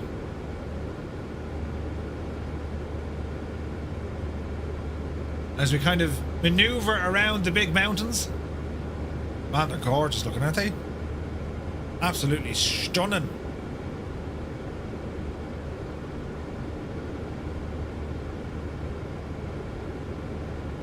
Okay, so we're going to overfly this airport. And then it's over this neck of the woods. So we can see where the river leads on out towards the lake. And then we have Lake Zurich. Gorgeous. So that is, what do we call it? Shannis Airfield. Very pretty. Seeing as you're a fan of controversial food, what's your opinion on a mayo... Oh wait, mayo on a breakfast roll? Oh no, mayo on a breakfast roll is okay, Adam. It adds a bit of twang to your breakfast roll, you know. Because if you've eggs on your roll, well, you've egg roll, right? Or egg mayo. But man yourself, people think I'm a psycho. Not at all. Jesus, no. Mayo on a breakfast roll, it gives it a twang. Now, I don't know what I do it all the time, you know. It depends. I'm not mad for sauce on me breakfast rolls. Sometimes, you know, if you're feeling particularly kind of zany and zesty, you might, you know. Okie dokie, so we're pretty much overhead this runway. Excelente. And now we want to go where the river joins the lake. Doc Nader, good to see you, buddy. Yeah, you can go with ketchup, of course you can. A soft roll or crispy roll. Crispy on the outside, soft on the inside. Very important. Shocking important, do you know? Brownie, good to see you, buddy. How does Mrs. Murph persuade you to leave the house, right? It takes some time, for sure. Takes some time, for sure. Okay, looking at the features here, this is an actual waypoint we must cross. This is where the river, the Lint River, comes into Lake Zurich. And then another waypoint looking further on down. There should be a bridge out here somewhere. There it is. So that's another visual reference point we're looking for.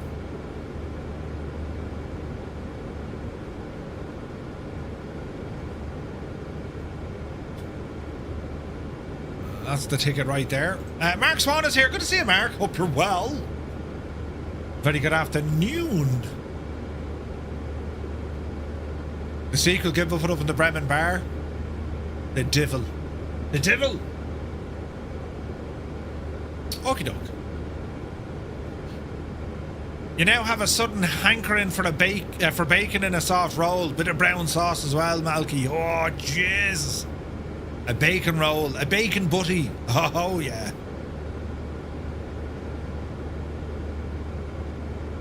Okay, we're looking good. There's the river. It meets the lake. We needed to see this. And then we'll turn. We're going to follow this lake. So we're going to go over the bridge. Then we're going to just handrail the north side of the coast up as we continue our approach into Zurich.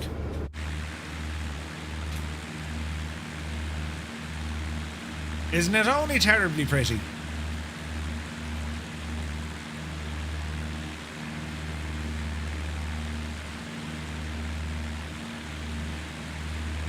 Jeez, the detail is insane, isn't it?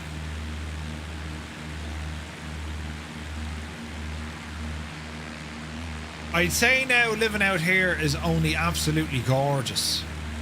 Barbecue sauce, that would work. All this food talk, now need to go eat before you go to work, right? Time to get lunch done. Sandwiches based on cheese ploughmans. Cheese, you say?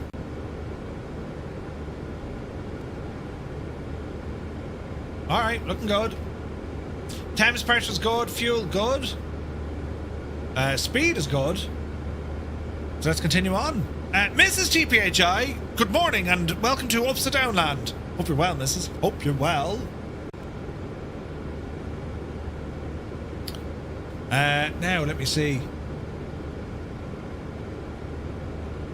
So wherever you're tuning in from, I have a cold sore on my lip, lads. It's very annoying. Wherever you're tuning in from, we're here live today on Twitch, YouTube, and for the first time on TikTok. Can't say it's going very well. Jesus, I turned it on yesterday, there was 30 people watching. I turned it on today, there's only me watching. I broke something, you know. It's always the way, isn't it? It's always the way.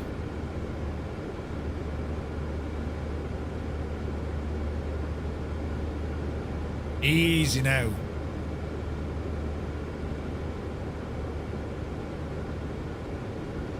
Ba-da-ba-dum, ba-da-ba-dum, bum-ba. Yeah, I could lose my entire head. You know what I mean? That's the worry.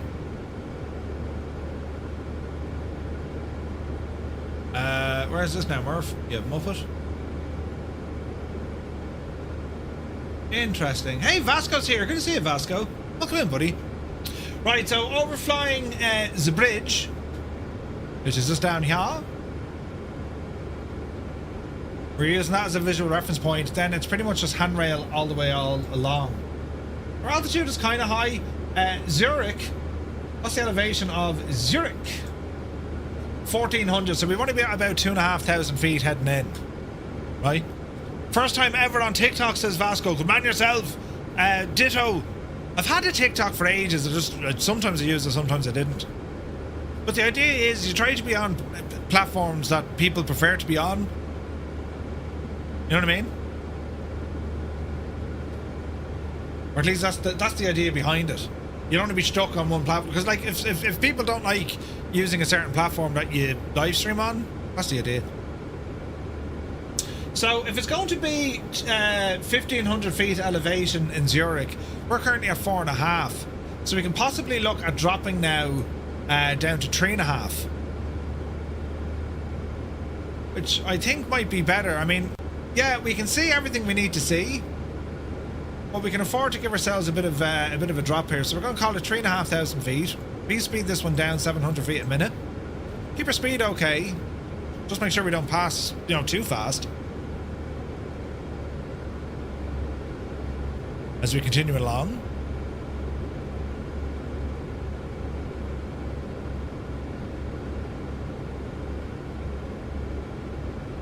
Watch our mixture here as we do it.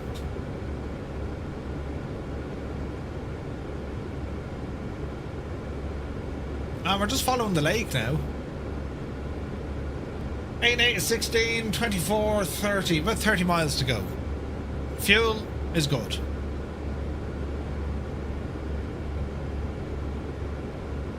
$14 gallons maybe? 16 gallons?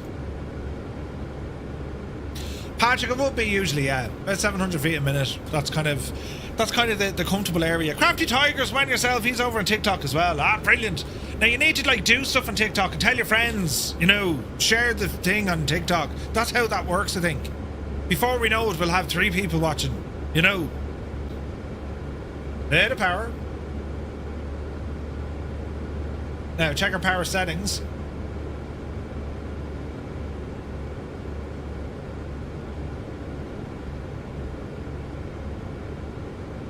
There we go.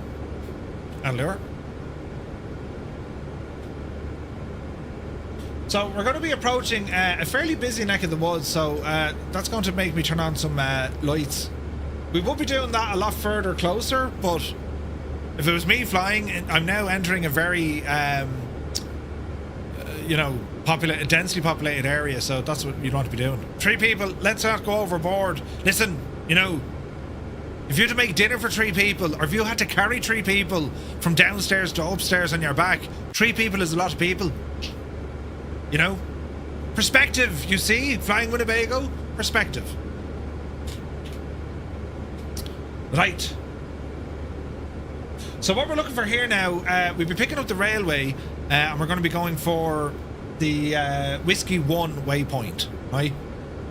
That's what we're aiming for here now, as we're chugging along, just under 100 knots. We're just making sure that we can see that north side of the coast all the way up.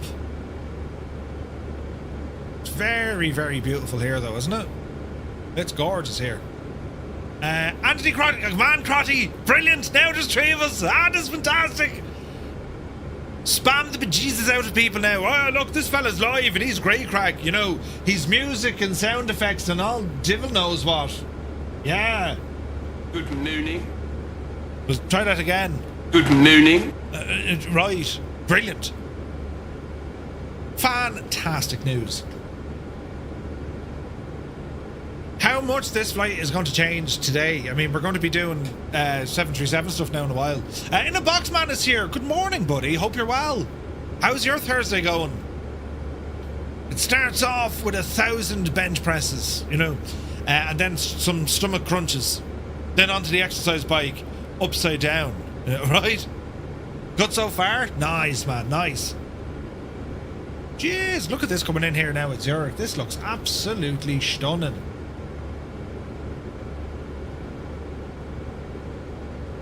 Beautiful. Right, easy now. We photogrammetry here as well. This is brilliant. Now, Zurich Airport is up over this neck of the woods, but we just want to approach it. You know what I mean? So if we're at 3.5, we'll be entering the pattern at 2.5 and then descending down on final. All right. That is what we're planning to do. So. Mixture's good. Barrows are set. And then we'll be doing our before landing. For the moment, we're quite okay.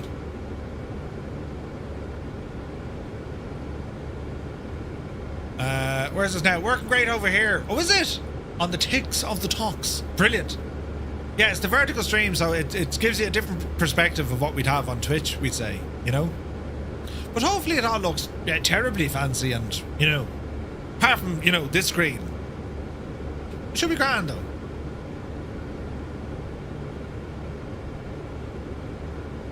This is all terribly nice. So there is, what's this now? So we've Sierra, which is just here. Whiskey 1, Whiskey 2, and then we're over. So we should be seeing the airport now. We are. Huzzah! There's the airport. Brilliant. Now, obviously, real world stuff, you'll be talking to ATC. They'll be giving you directions in, or they'll tell you to fly the VFR approach, or, you know what I mean? You've all that kind of stuff.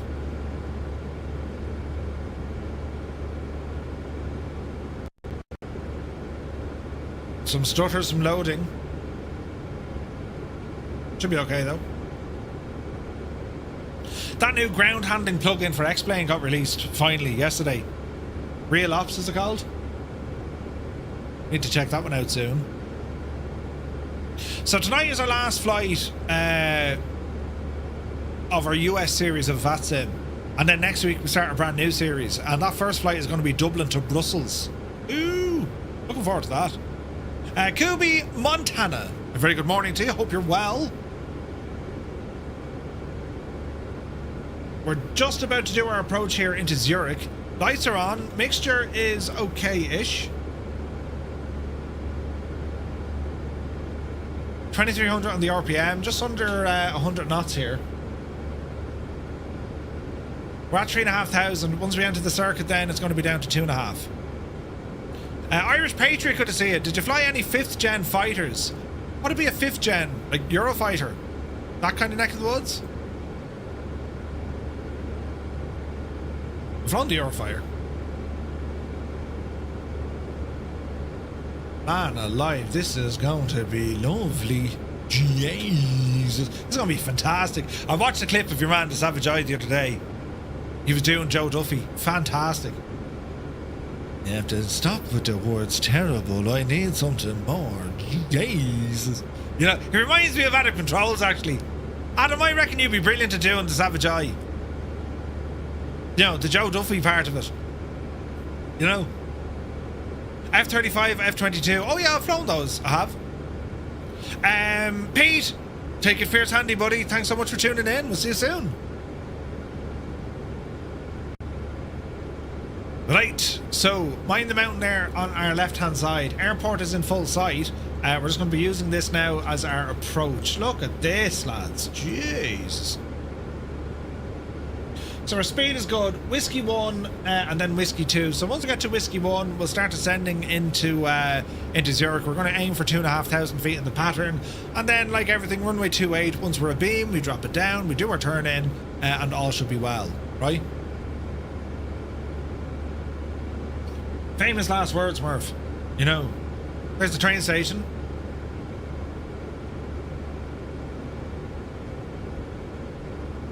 There's a stadium. This is terribly nice. What you do today? We flew to Zurich, and it was absolutely savage.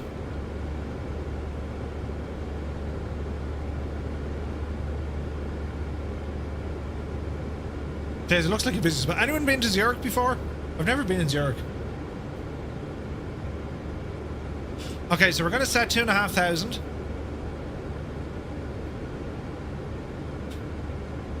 And once we approach Whiskey 1, it's going to be a turn then to Whiskey 2, and then we enter the pattern. Again, we've decent clearance over the ground. Make sure our barrow is set, direction indicator is following our compass. Our lights are already on.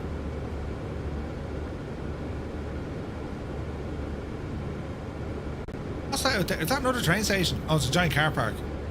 You're on PlayStation. I'd like to try out. Need to do a bit of research. Nice, nice. Yeah, it's the sim is working well on PlayStation. Gotta say.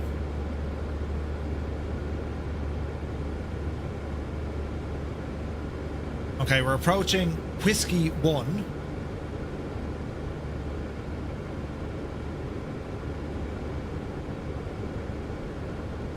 Bit of terrain around the place, so I don't want to drop just yet.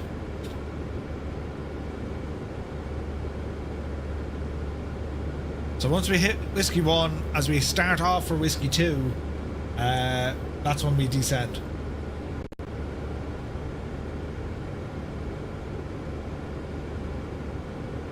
So this is... Where's the river? There's the river. So this is Whiskey 1. Right? Irish Patriot. Not at all, buddy. Have a good one, man.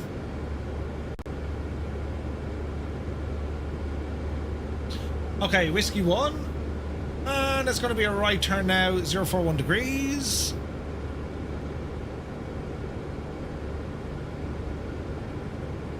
Good. Let's ease off some of the power, not to rush ahead of us. We're turning on for the airport. Speed coming down nicely. There's a road coming in. And we can start our vertical speed.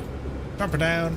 Call it 700 feet a minute. Let's get to 2,500 feet. Watch our speed on the descent. Small bit of mixture now. Alright. Follow the road in. Speed's okay-ish. Ease it back another bit. We have another kind of spaghetti junction thingy just here in front of us.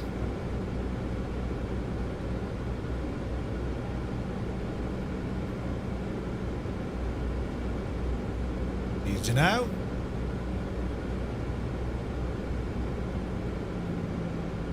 Okay, 3,000 mixture's going to go full rich. 96 knots, looking good.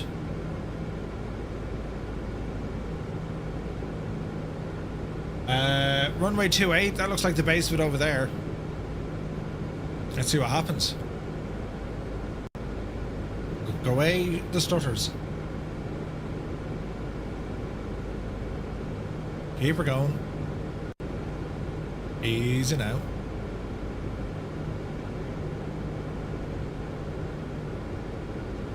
Okay, so fuel selector is on both. Mixture, rich, landing light on, taxi light on, and then autopilot. We'll be jumping that off very shortly. Leveling out 2,500 feet. Watch our RPM. We've now hit the traffic pattern altitude.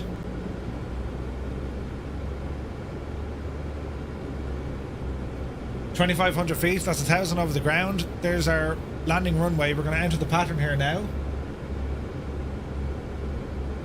Watch the speed.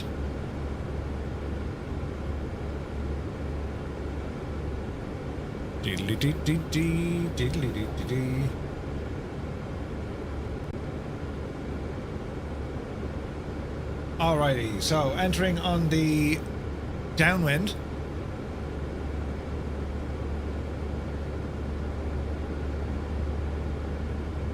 There's a runway over there. Bring the power down a bit. That's where we're going for, lads. Okay, so autopilot off. Mixture's already rich. We're just descending here now. Keep the altitude going for the moment. Once we're abeam with the runway, that's when we can drop our speed, notch the flaps, and away we go. We're now abeam with our touchdown zone. Easy does it. Notch the flaps. Watch our altitude.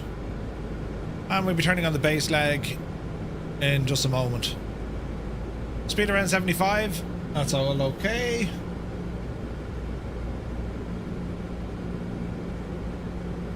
Easing out. 45-degree angle. There to be. Start powering down. Start letting the nose drop down. Easy now. What's the altitude? Speed is good. Continue our turn in. These houses are only gorgeous, man. Gorgeous. Okay, quick glance. There's a runway. Pappies aren't too happy with us, but that's okay for the moment. Speed continues to come down. Still descending. When it gets down to about 70 knots, give or take. We'll go second notch of flaps. Aiming off with a small bit of trim. We're going to go for a 30-degree bank. Watch your speed. And final turn. Watch our rate of drop. Easy. Easy. Okay. Runway 28 dead ahead. Give ourselves a small bit of correction. Watch the speed coming back.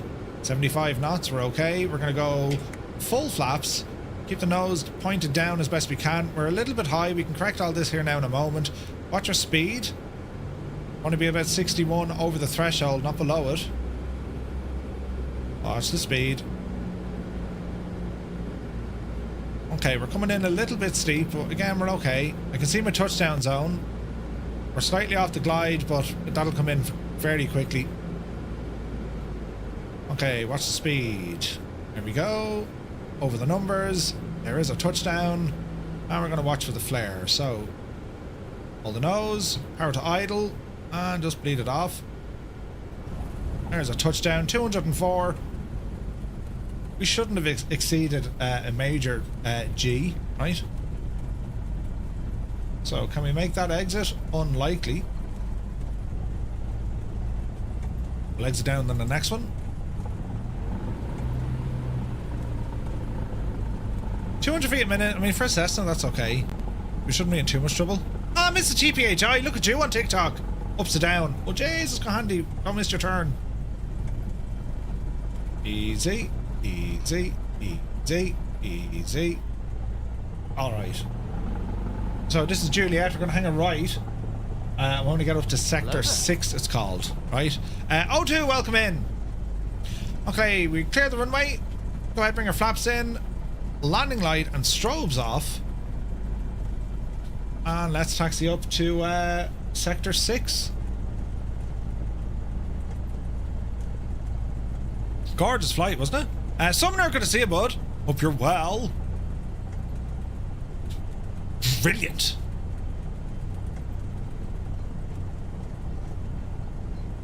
So, looking at the chart, it's pretty much straight on. Sector 6. That's where we want to park. Should be alright. Easy now.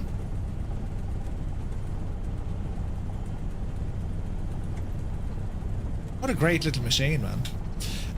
Right, let's have a quick look. So, they're all okay. Taxi light stays on. Flaps are in. We cycle those. Taxi speed is good.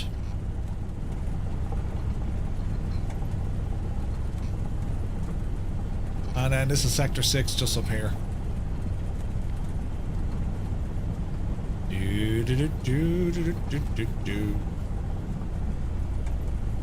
Alright, watch the speed coming in here. Nice and easy.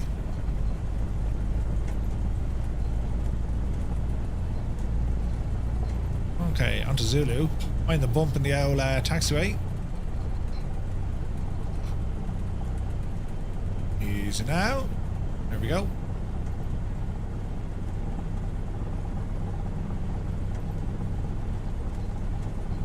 And it'll be a left turn just over here. Dee dee dee dee dee dee dee. Yeah, it's pretty much here. Nice.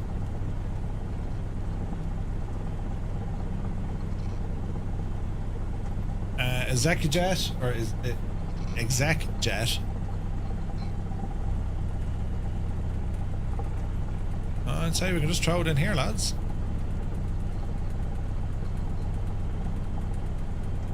That'll do us. Don't hit the building. Alright, park and brake. Set. Taxi lights coming off. And now we're going to go for our electrics coming off. So transponder will go to standby. Avionics coming off. Beacon, nav lights are all okay. We're going to kill the mixture. Mags off. Beacon, nav off. Battery off. Fuel. And then we have our standby. Okay, that's our flight complete. Nice. Let us see what Navagraph has to say about all of this. Okay, so we've ended the flight back into Navagraph. I do. And let's see how we get on. So it says our flight is still in progress, so we'll keep an eye on it. Right? That was a beautiful flight. It was gorgeous, man. The scenery the whole way, absolutely incredible. Absolutely incredible. So this takes a few moments. Everything gets pushed back to Navagraph, and then, you know, our main objectives were to intercept their named visual reference point. That was Point Zulu on our departure, St. Gallen's train station. Then it was the Sargans Turnpike. From there, we were to intercept the Lint River outlet, and then it was into Zurich, landing on 28, which we did, and then park over at Sector 6, which we did. So in terms of hitting our waypoints, we were correct. The altitudes we went with gave ourselves a bit of a challenge. We started off at 4,500, got up to 9,500, and then we came in at 3,500. We had sufficient fuel. We landed with about, 12 gallons, 10 gallons, right? Which is more than enough. And everything looks good. So did we pass? Huzzah! We've passed. We got 100%, lads. This is brilliant. So we've completed the solo cross-country navigation. Review your scores below to see the detailed feedback on each maneuver and discover what went well and what needs improvement. To pass, you need to get a score over 75%. So it liked everything. So that was happy out. So now it's time to do the exam, our final exam. Will we do the exam, lads? We will. We'll give it a bash. Exam. Are we ready? The final exam. Will we give this a blast? Let's go for it. Time limit. We've 20 questions, right? And we need to get 75% or more. Are we ready? Let's give it a blast. What is the procedure for leaning mixture in a 172? Ooh. Do we lean until the engine stutters, then we enrich it? Do we keep the mixture fully rich? Do we lean until exhaust gas temperature turns red? Or do we lean until the RPM peaks and then we enrich it slightly? I would say the answer there, lads, is D. We lean until the RPM peaks and then we slightly enrich it. That's rich of peak. That's what they taught us. So let's go with D. What is the main instrument used to hold a steady course on long legs? Your altimeter, your heading, your airspeed, or your turn coordinator. What is the main instrument used to hold a steady course? So it's basically trying to say, listen, what instrument are you going to follow to keep it going where you need it to go? It's going to be your heading indicator, because they're talking about your course, not necessarily your altimeter. Why should turning around in a narrow valley be avoided? Is it because the GPS might lose the signal? Turbulence may cause the bank angle to increase. The turn radius may exceed valley width. Or downdrafts may cause a crash. Why should turning around in a narrow valley? The turn radius may exceed the valley width. That's important. I would always worry about that. Downdrafts may cause a crash. Technically, yes, right? But it says a narrow valley. I would say the turn radius. Yeah, the turn radius. So if your aircraft at a 30-degree bank, if that can't actually make that turning radius, you're in savage trouble. I would say it's C, yeah? All right. At 90 knots, what is the Cessna's speed factor? Ooh. Now, they got this wrong, I believe, earlier. Remember, we had to flag them on this, right? We actually had to flag them on this.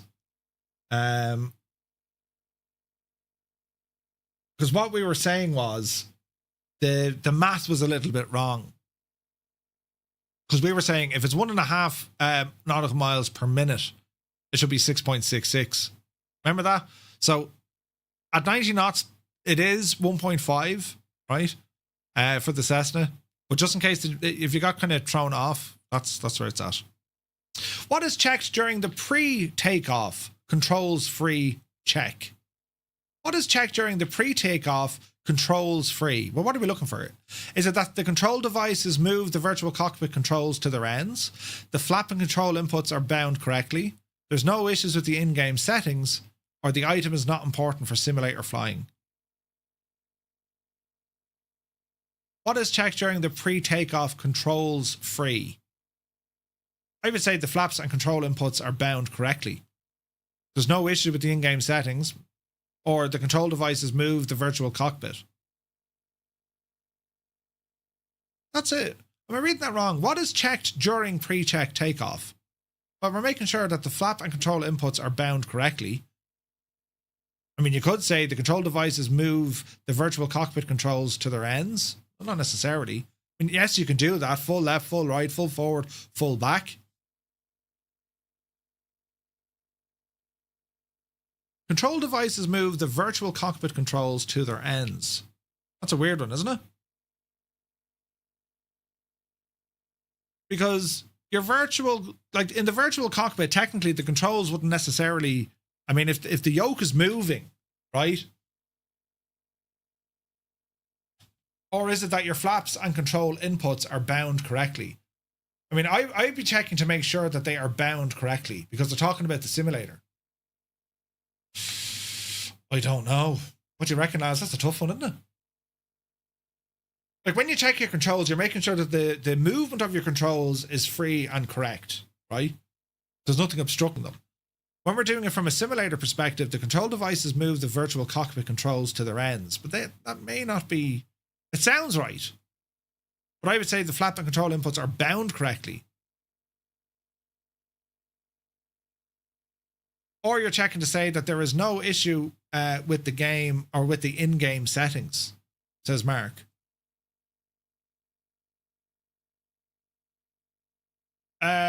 There is no issue with the in-game settings. Again, you could say that. You could say, yeah, but there's no issue, right? There's no flaps and control free check, though. No, you wouldn't check the flaps. You'd be checking for control inputs, right? I reckon A. You go with A. If we get it wrong, we get it wrong. Why is mixture leaning essential above 3,000 feet? Right? Does it prevent fuel from freezing? Does it optimize the fuel to air ratio in thinner air? Does it increase your maximum RPM? Or does it reduce drag from the cowl fins? Cowl fins? Cowl fins, would it be? Cowl fins? It optimizes fuel to air ratio. Yeah, that's why we have mixture. What is the purpose of assigning altitudes to waypoints in Navagraph charts? Why would we assign an altitude to a waypoint? Is it to provide altitude reminders during the flight? To make sure the plane doesn't overspeed? To enable course-up orientation? Or is it to ensure terrain clearance?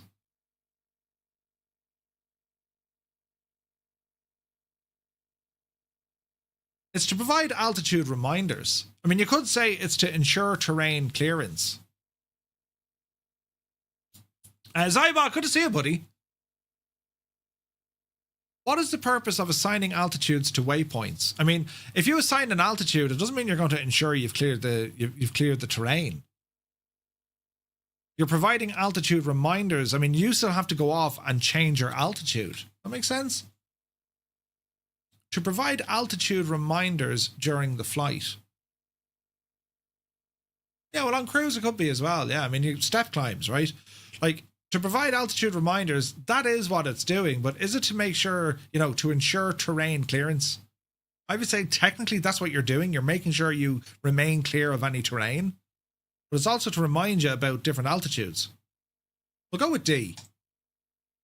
Why do we plan waypoints to pass slightly to the right of distinct features? Is it to keep landmarks visible from the left seat, to stay clear of controlled airspace, to avoid noise, or reduce your distance? It's to keep the landmarks on your left-hand side so you don't have, your view a blind spot. You keep them, out the left window. Why are there two mags or magnetos in a Cessna? Is it to improve fuel economy, to provide redundancy, to power the avionics, or to supply electricity to the flaps? Redundancy. If one breaks, you have the other one. Right?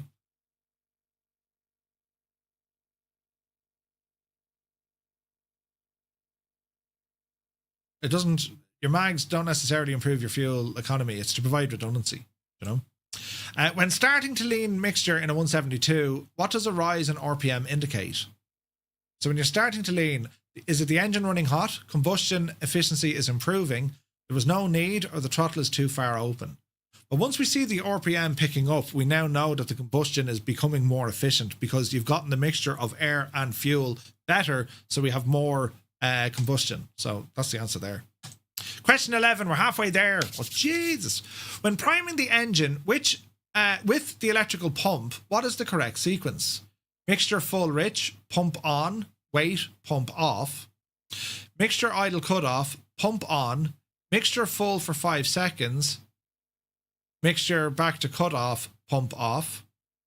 Pump on, mixture half leaned, pump off. Or pump on continuously until the engine starts. It's A. You don't just wait for 5 seconds. You might actually have positive fuel within 5 seconds, leading to a failure somewhere. Fuel line, valve, right? So you'd mixture full rich, fuel pump on, you're waiting to see fuel flow, and then turn off the pump. Mixture idle, turn on the pump, mixture for 5 seconds, then mixture back.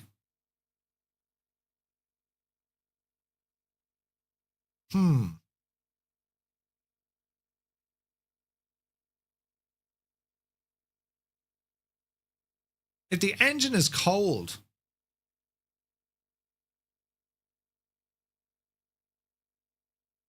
this is another trick question. Mixture idle cutoff, right? Pump on, mixture full. You're checking the fuel. Mixture off, pump off. Let's go with B. What is the correct mixture setting before engaging the starter? Well, now, I don't like this because I've been shown the other way. This says idle cutoff. I've been taught mixture rich, then turn the mags. But we know Navagraph are saying, no, it's idle cutoff. I need to have a chat with them over this. Because it's highly probable my instructor was incorrect. It can happen. Humans are wrong. We get things wrong. How long will it take to fly a 10 nautical mile leg at 90 knots in a Cessna? There's different techniques. Yeah. So if we want to fly 10 miles, does anyone remember how to do the math on this?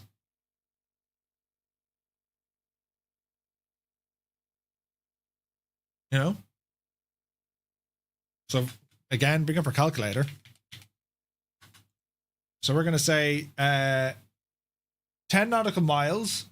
And we're going to divide that by the rate of 1.5. 6.6. 6 minutes 20. That's wrong. It should be 6:40.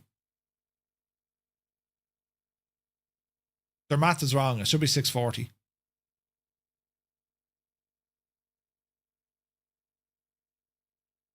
$6.6246. So it's 6:40. Let's go with that. They're saying 6:20, but it should be 6:40. Now, let me see. What should you do if oil pressure does not rise within 30 seconds after starting the engine? Do we continue running the engine and recheck? Do we increase the RPM? shut down immediately to prevent damage, or switch off the avionics to reduce the load. So what do we do if the oil pressure has not risen within 30 seconds? Shut it down, because you break the engine. There's no oil moving. Yeah. How many fuel tanks are on a Cessna? Where is this now? What's this now? Live restricted for some odd. Your live contains themes that some may find uncomfortable and has restricted dangerous activities and challenges. Hey, what? Your live is flagged for dangerous activities. Repeating violations could result in your live. What is this all about? TikTok's being yeah. TikTok, are you taking the Dennis Hickey out of us? This is like learning stuff. Very strange. Anyway, how many fuel tanks does the Cessna 172 have? Think about it, right? We have a left, we have a right, but there isn't a center, as in a separate center. The center is drawing fuel from both, yeah? So we do have one in each wing. So is it one in the fuselage, two, one in each wing? Is it three? We got two in the wing tanks and one fuselage, or four, one in each corner of the wings, right? We have two fuel tanks in the Cessna, right? Two.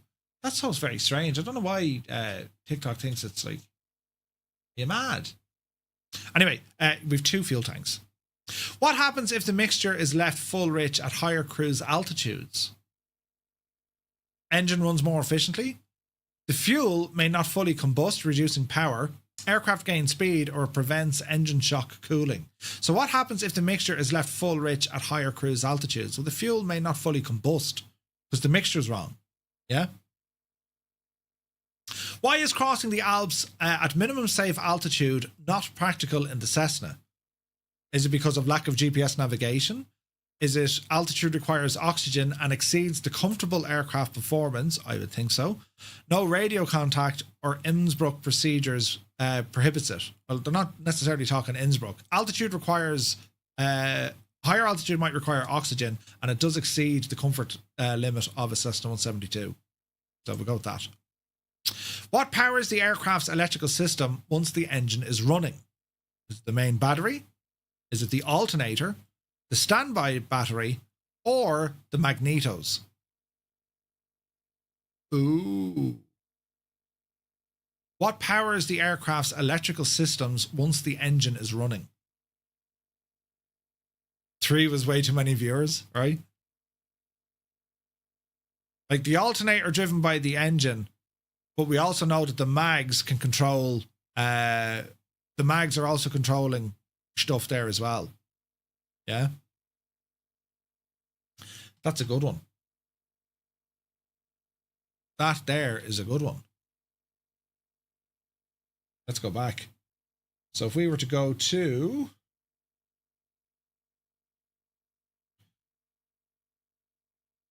our Cessna. So the mags,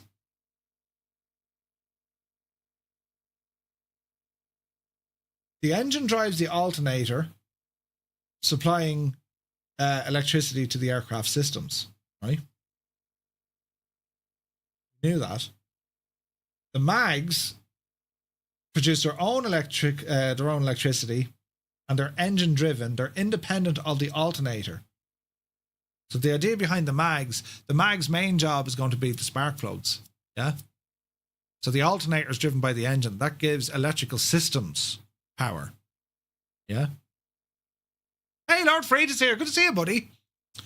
Why is visual navigation still emphasized in training despite modern GPS availability? GPS is banned for student pilots, or it builds core skills in map reading, timing, and situational awareness. Visual navigation is faster, or GPS are rarely accurate? Well, it builds the core skills in map reading, timing, and situational awareness. Of course it does. Flying at 120 knots, how many nautical miles per minute would the Cessna cover? Think about it.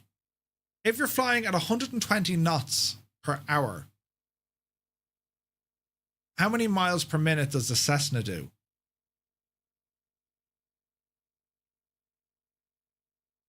So you're now doing 120 knots. So if you're doing 120 knots per hour,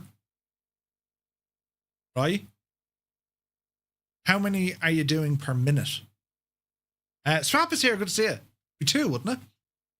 You do 60. If you're doing 60 nautical miles an hour, therefore you're doing 1 mile per hour. If you're doing 120 nautical miles an hour, well, then you're doing 2 nautical miles a minute. That makes sense? Can you imagine flying and your GPS stopped working? You couldn't fly. Yeah, you'd be finished. Yeah. 2 nautical miles.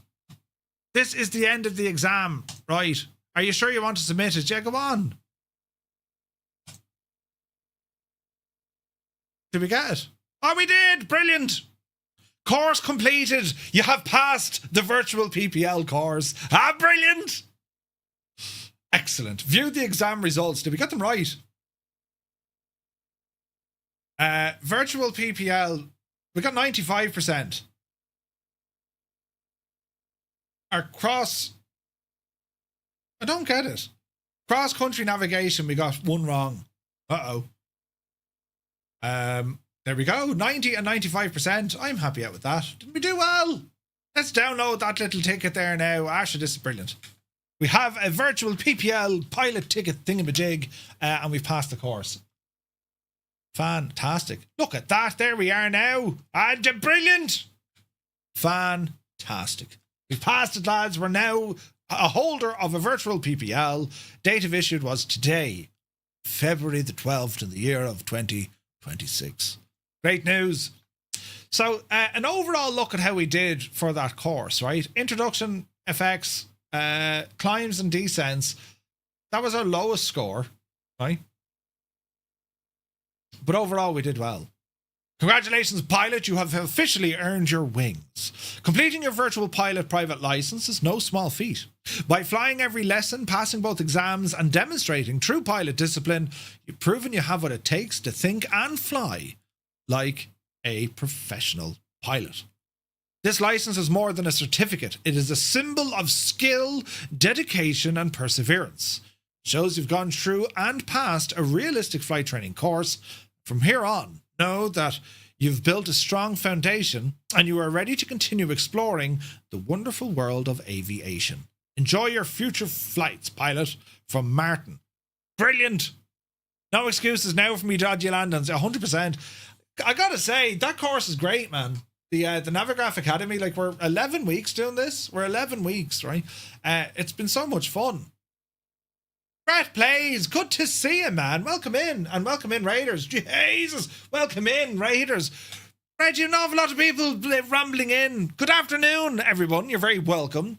We're here doing our Navigraph Academy. It's a virtual private pilot license. We've just completed it, and we got our fancy new card. Look, right, printed out and handed into nightclubs. Look what I have. Yeah, right. But we've covered quite a bit. Like, if we look at the entire course catalogue, we've completed everything on the virtual PPL side. We're going to be waiting now for the next syllabus, which is going to be instrument flying, right? And then we're going to go into IF4 approaches, which is pretty cool, right? Yeah, lots, Brett. I hope you're well, buddy. Hope you had a great stream. Welcome in, everyone. Hope you're having a grand old day. And yeah, you're very welcome in. We've been flying in Microsoft Flight Sim, completing our virtual PPL course. We've done this now, as I said, over the last 11 weeks, right? And this is a free course. If you're interested in aviation and flight simulation, this is a free course. It works so incredibly well with Flight Sim 2024. If you use other sims like X-Plane or whatever, you can still do it. You just won't have the interaction, if you like, with the course. But you still have access to all the course material. There's tons of tutorial videos, ground school. There's an absolute barrel load of stuff here. And it's all for free, right? It's all for free. And, well, this is the Navigraph Academy. So I'll give you a link to it here. Check it out. It's free, and like, maybe you're just interested in aviation. This will actually teach you quite a bit. The course is so very well put together. Do you know what I mean? So yeah, it was loads of fun. But Brett, you're very kind. Thank you very, very much indeed. There's so many people here. Ah, look, we're on the telly, and I have a cold sore as well. Ah, no, right. But what we're going to do next, we're continuing on with our planning. Right, because, well, we have another flight, and this one is for a flight this evening, right? that we're going to be doing on the VATSIM network. Gibbo, he goes, I just came in to check if you're talking absolute nonsense. Good stuff, carry on. Brilliant. Stream is good, ETS2, and then they update it to 1585 minutes into your stream. Oh, no way. No way. Matty G, welcome in. Yeah, it's great to see so many people. Lads, if you do like this sort of content, do be sure to hit the like button, and you're very welcome here. The vast majority of what I stream is flight simulation. We do a little bit of trucking as well. We were trucking there, Brett. We drove from Split up to Innsbruck on Tuesday, and I didn't roll it. We just kind of managed to get there on time. It was absolutely great, absolutely great. He's online, so yes, yeah, that works. So our flight tonight on VATSIM, we're going to be taking a Boeing 737, and we're going to be flying out of Ontario in California. It's like a big logistics hub, and we're going to be heading over to Albuquerque. So our final leg of the USA tour, it's about a 2-hour flight. Albuquerque International serves as New Mexico's largest airport, set against the dramatic backdrop of the Sandia Mountains. Its high elevation and frequent hot weather make it a great place to experience density altitude. Ooh. Yeah, this, the man's a trucker at heart. Oh, yeah. Brilliant. Albuquerque is home to the Albuquerque International Balloon Fiesta, the largest hot air balloon event in the world, drawing hundreds of balloons and thousands of spectators each and every October. Ooh. So that's what we're going to be doing this evening. So we have information here. We have our sim brief plan. We're going to grab that. We'll say thanks to Navagraph Academy, a great bunch of lads. And in our simulator, well, we're going to load in with the aircraft into the correct locations, and we'll see how all this goes. So I'm not a 777, we're a 737, Murph. 737. There we are. So it's the PMDG 737. Hexplosions is here. Good to see you, buddy. So we're going to be departing out of Ontario. Where am I now, Murph? Los Angeles next to the woods. Here she be.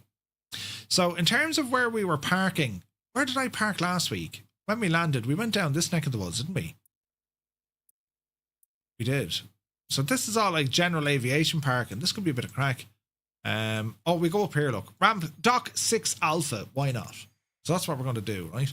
So let me see. Time of day, it's like 5 o'clock in the morning there. We'll just bring the time of day up a little bit. And we'll load in. So we're going to brief the flight. We're going to look at the routing. We're going to look at the altitudes in which we need to fly. Any of the procedures in and out of the airport. And then check our scenery, check our communications, make sure our radios are working, make sure all our flight controls are working, all that kind of jazz there. All right. So here's our aircraft loaded in, PMDG 737-800 in our own livery, which looks rather nice, right? And well, let's have a quick look here around, and we'll jump into the aircraft and just let it all do its stuff and its things, right? While we're waiting here on the ground, we'll go ahead and get some power. I'm also going to power up my avionics. So Sim App Pro is going to do the ticket here. And I'll show you this view here from this side. So this is me set up in here, right? And it's very elaborate. And what we have, we're using the wind control glare shield, which is basically what you find inside a Boeing 737, right? So that's all running. And we'll get some power in here. We'll go to our overhead. And let's go ahead and get some power in. Lights, power, and let me see. We'll go ahead and get our IRSs into align mode. Ground power. Request the ground power. While we're waiting up here, just get some lights on. That's looking good.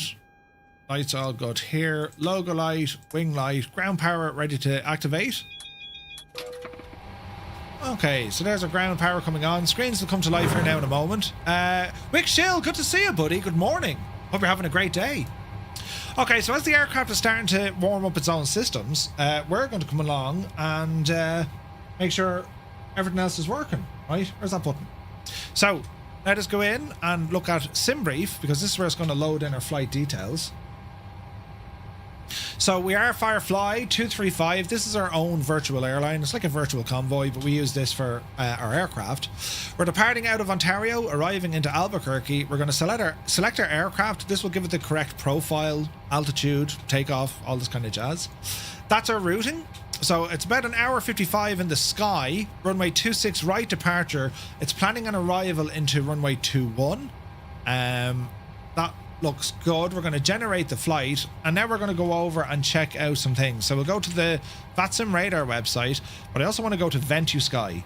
Now, VentuSky is an awesome website for checking the weather. You might have come across things like, you know, the Windy app and all this. I love VentuSky. I think it's great. So we're going to have a look at what's happening.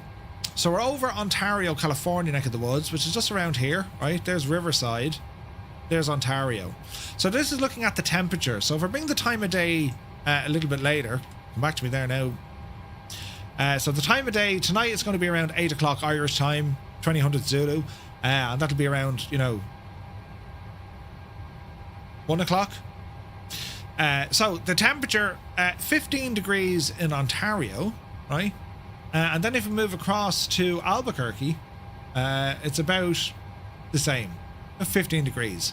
And as the day kind of goes on, 15 to 17 degrees. So it's nice. It's quite warm. We now want to check out the wind. The wind is very important for us because that'll dictate how long the flight is going to take, what runways we need to take off and land from, and all that sort of jazz. So the wind in and around Ontario when we're departing, 3 to 6 knots roughly, and there's a bit of crack here. All the wind appears to be coming in from the westerly winds, right? And then when we land into Albuquerque, we're going to be saying, well, what's happening up here? Look, again, westerly winds and kind of 3 to 12 knots. So there's a bit of wind, but that's if we just stay on the ground. We won't be staying on the ground. We're going to go up high altitude. So this is what the wind is doing at high altitude, which is we have a tailwind. So it's going to be about 85 knots, give or take.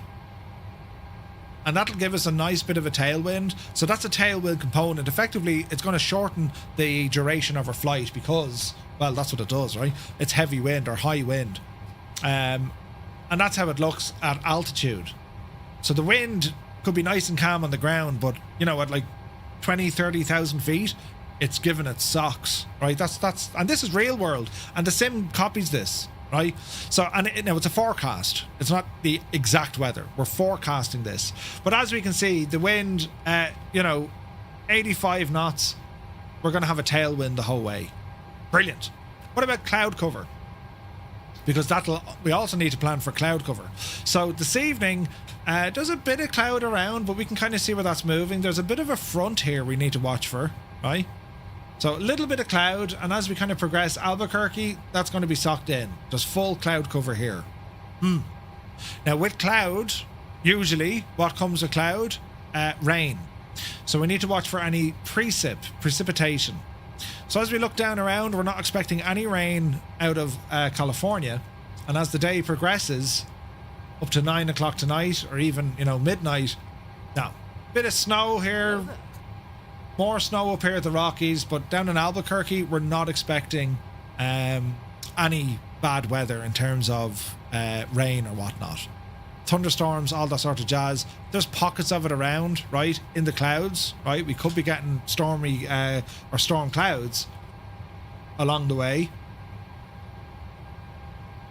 But we'll see how we go.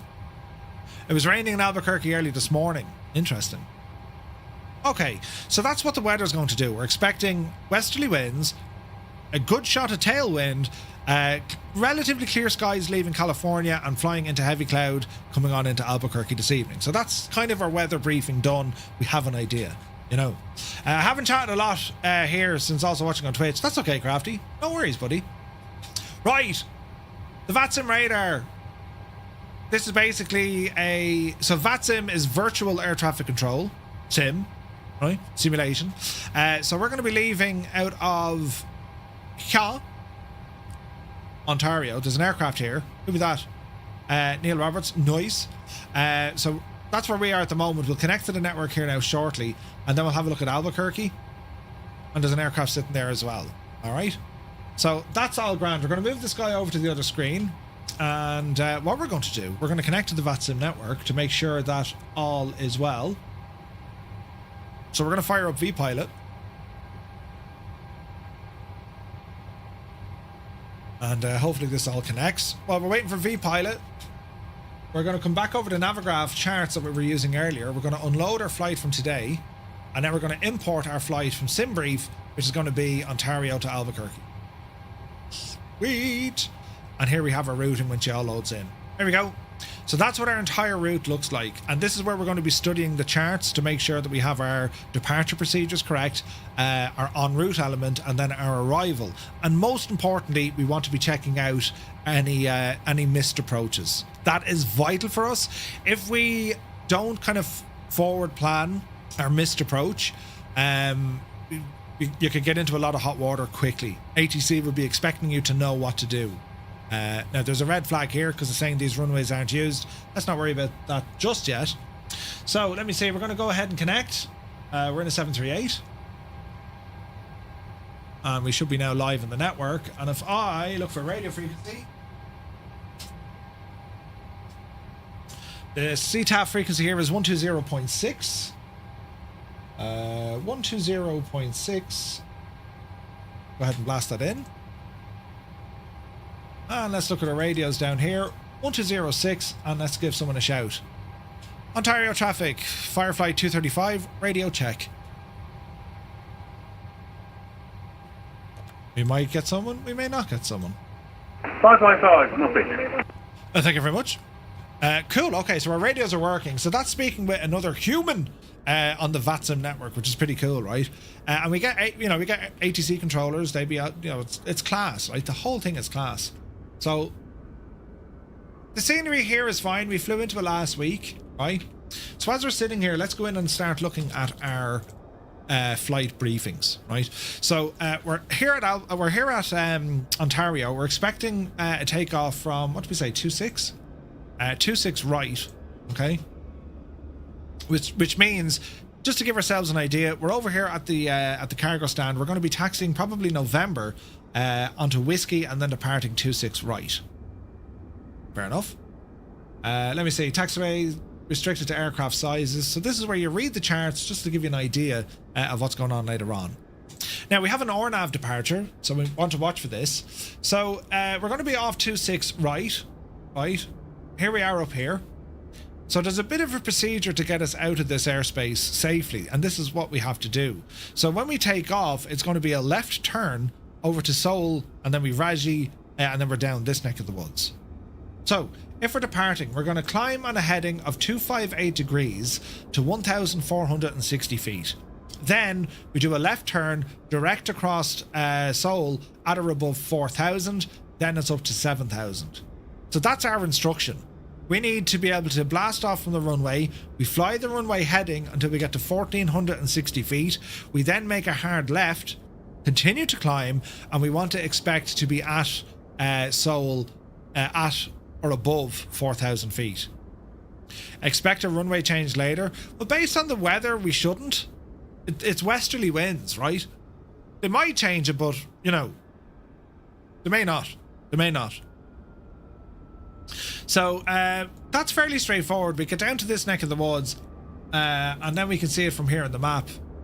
So there's Seoul, Reggie, Elbow, Ardy, Peeler, Meatball, and then Avery. From Avery then we continue on. We got a couple of waypoints. We have a VOR here. Stay going. And now we're looking at our arrival, right? Your star. So it's going to be over the Albuquerque VOR. It's the Gallup VOR. Right, and we're expecting to land on runway 21. So let's see if we can select an approach for runway 21. We have an RNAV for 21. I don't think we have an ILS for 21, have we? We're coming in from NODME.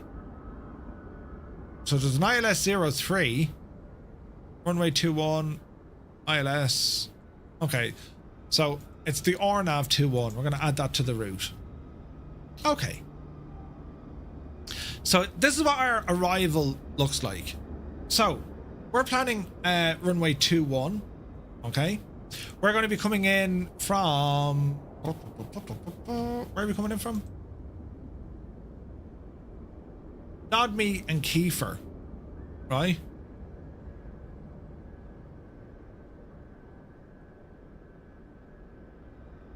there's the Gallup VOR. So we're coming in this way. The Gallup VOR, Bucky, Western, Lobo. From Lobo, it's Jocklo, iTune, and then Paseo. There's Nod Me here, look. Okay, so from iTune, on track 097 degrees over to, what's that, Sudnix? And then on track 097 to Paseo, on track 97 to Nod Me, expect RNAV approach or radar vectors into final, right? In real life, 2-1 is shut, they're only using 08. Okay, but we'll plan for 2-1 and then we'll look at 08 then as well, just in case, so we can plan it. So that gets us into the airspace of the airport. Then we want to do our RNAV approach. So we can see, right, we're going to be coming in from Nodme, and this is how we enter it. Cagney, Teener, and then runway 21. Now, runway 21 is going to be facing us into the wind. Failing that, our other options here, again, we can look at the airport to get an idea. 26 is probably going to be more realistic if this runway is closed, right? So if it's going to be 26 we're using, again, there shouldn't be much of an issue. While we're here, we'll just have a look at the missed approach, just to give us an idea. If we miss our approach, we're going to climb back up to 8,000 feet, on track 214 to Humku, right turn at Watma, and then on track to the Albuquerque VOR. So it's kind of straight up and around and hold. That's fairly straightforward, right? Let's change the runway for the sheer crack of it. Let's go runway 26. So if we're saying, right, we're now going to go runway 26, and we'll look at the approach. So again, we can go an RNAV 26 from Nodme. So it's slightly different. Nodme, Dawab, Zabco, Krunel, Zoomix, and then in. Okay. The missed approach if things go wrong here. Climb straight, 8,000 on track, and hold. So the missed approach, just keep flying the runway heading, intercept the VOR, and hold. Very straightforward, right? If the runway goes the opposite direction, which it might, runway 8. Well, let's have a look. Runway 8, let's look at our approaches. There's an ILS, so we're going to be coming in from the Gallup VOR.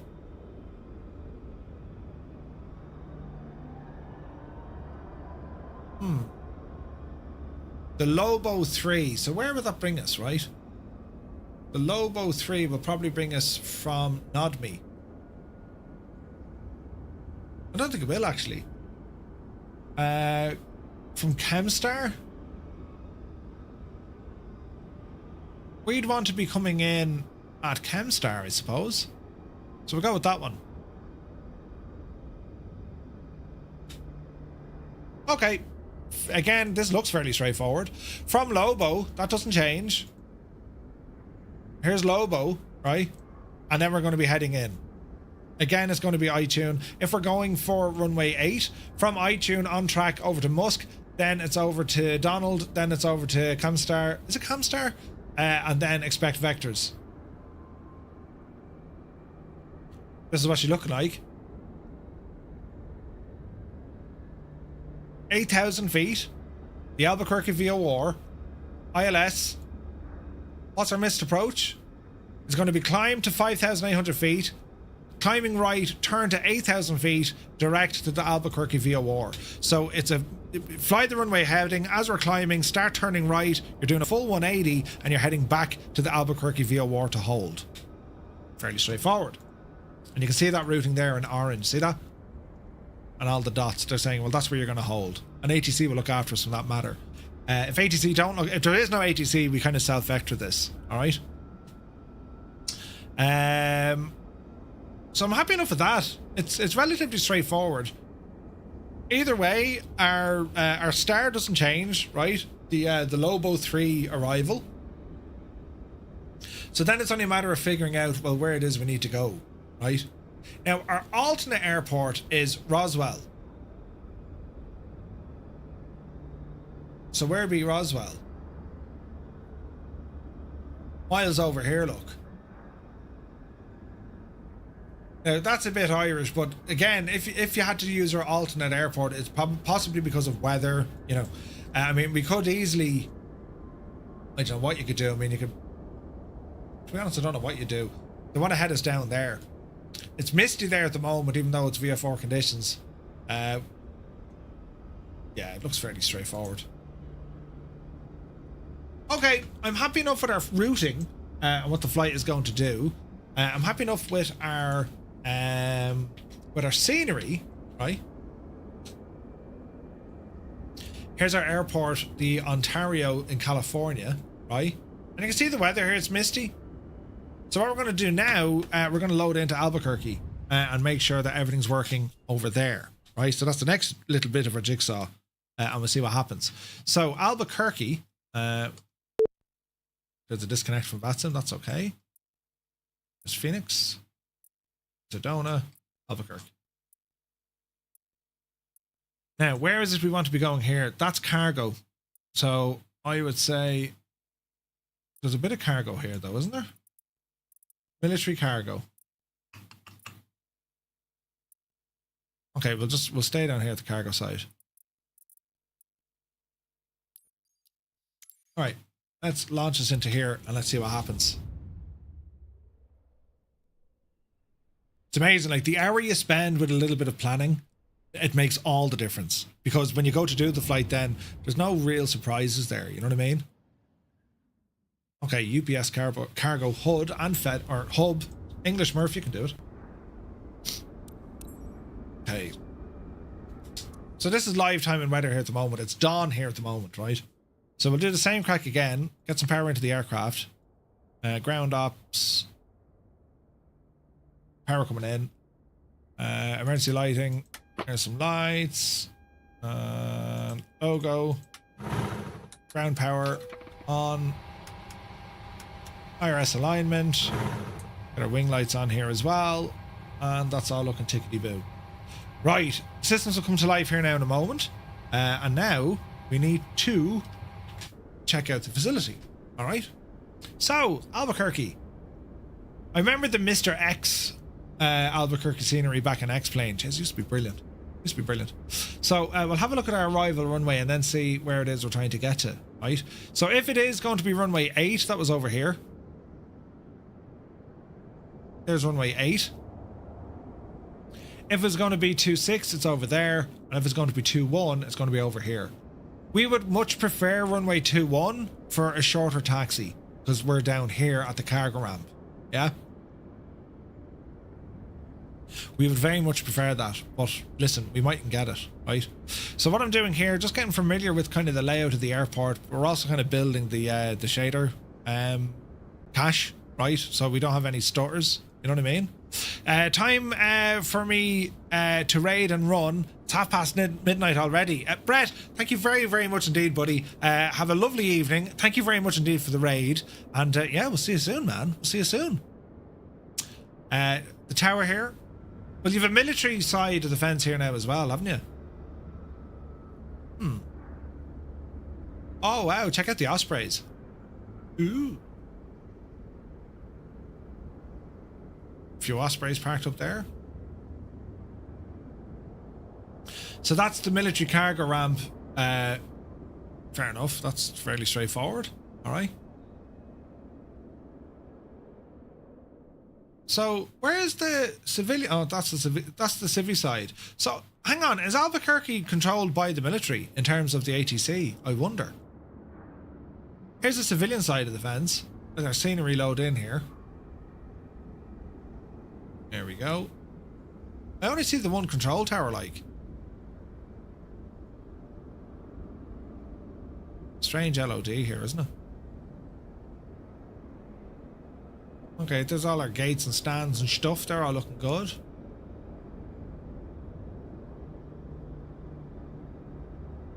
Inside the terminal, it's modelled. People sitting down having an ale cup of tea. As you do. Okay. It's fairly good performance here. It doesn't seem to be kind of coughing or spluttering or you know what I mean? There's Atlantic Aviation. Alright lads, I think we're good. I think we're good. So flight time, we're expecting about 2 hours. We'll go into our flight plan here now just to make sure we know everything about it.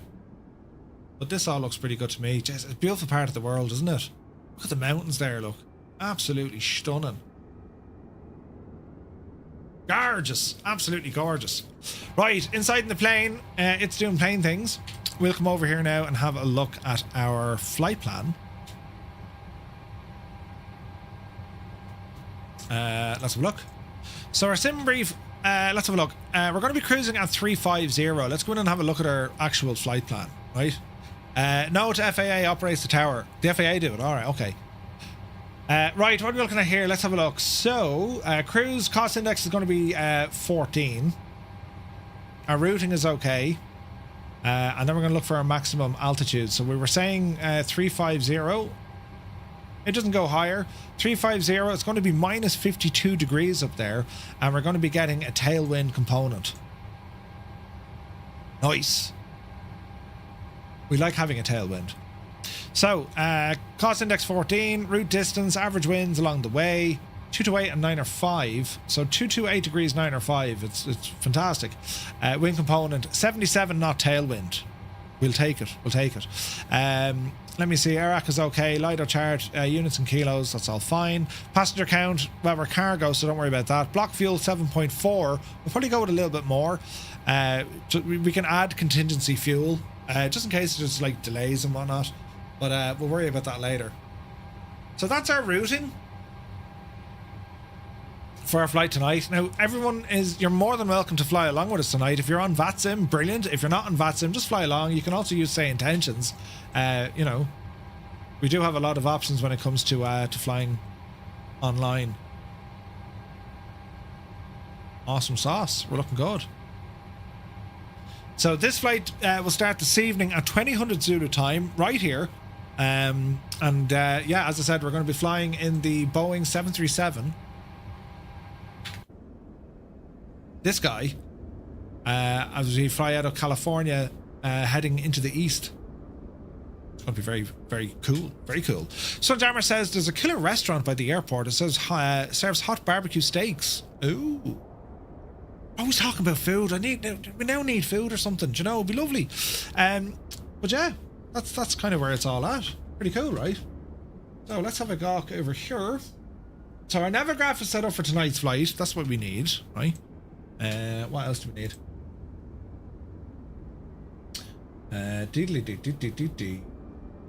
That's all good. That's all good. That's all good. Yeah, I think we're kind of sorted, lads. Just Roy, good to see you, buddy. Hope you're well. Happy Thursday, man. I'm just trying to think, is there anything else we need to worry about? I don't think so. We're doing this flight in Microsoft Flight Sim 2024. I'll probably jump into a bit of X-Plane next week, right? Because there's a couple of new aircraft there I want to kind of give a blast, including the Tolus A340. But for tonight, we're definitely prepped. We have all of our stuff working with our hardware. Oh, do you know what I didn't do? Good old GSX. Make sure this is working.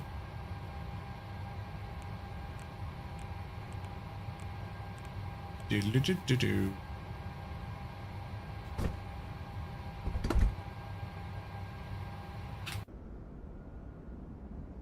Okay, so it gets rid of the PMDG stuff and it'll be replaced by GSX. Right. So eat there on the way out of the airport, not on the way to the airport. 100%. Luke, it's good to see you, buddy. Just scrolling through, but have a nice day. Greetings from Germany. Thank you very much indeed. Greetings from Tipperary in Ireland. Have a great day. Right. That's kind of our plan of attack. I'm just making sure that I've no issues with GSX, because you know what way GSX goes, you know? There's some new options added in Chase Plane. I think they threw in a few bits. There was an update to it, Roy. I haven't really noticed. Southwest. Added control assignment, added controls to go to first view, added a reset. Like, there's a lot of stuff improved. There's more improvements than anything else, and a ton of fixes. You know, we've a ton of fixes in it, so yeah, we're not too bad. You watch this happen. Someone at my door. But yeah, no, Chase Plane should be working fine. GSX is working fine. There's all our vehicles coming along for loading and unloading the aircraft. So yeah, we should be good. Right, lads, that's going to do it for the Zavo. But as I said, we're back in about 6 hours and 20 minutes time when we're going to do this actual flight, which is going to be Ontario over to Albuquerque. We've had a productive day. We have completed our virtual PPL training with Navagraph Academy. We passed it, which is great news. And I highly recommend that to anyone. Just give it a shot. It's so much fun.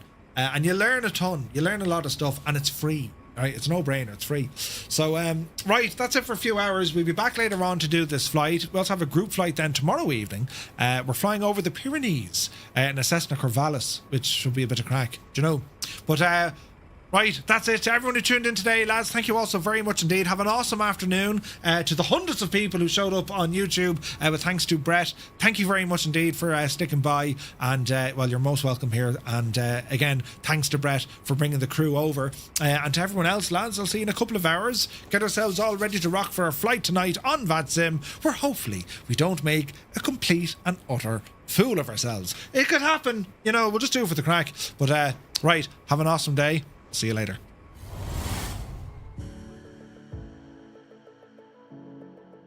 Straight away. Do you like me, Podge and Raj? You ever see Podge and Raj, did you? I've all me own teeth. Axe the back of me sack. Jesus, I didn't think you'd say that. Right, anyway, that's enough of them. Right, we'll get into it anyway, will we? Come on over here with me. Don't be that curious. It's not, no!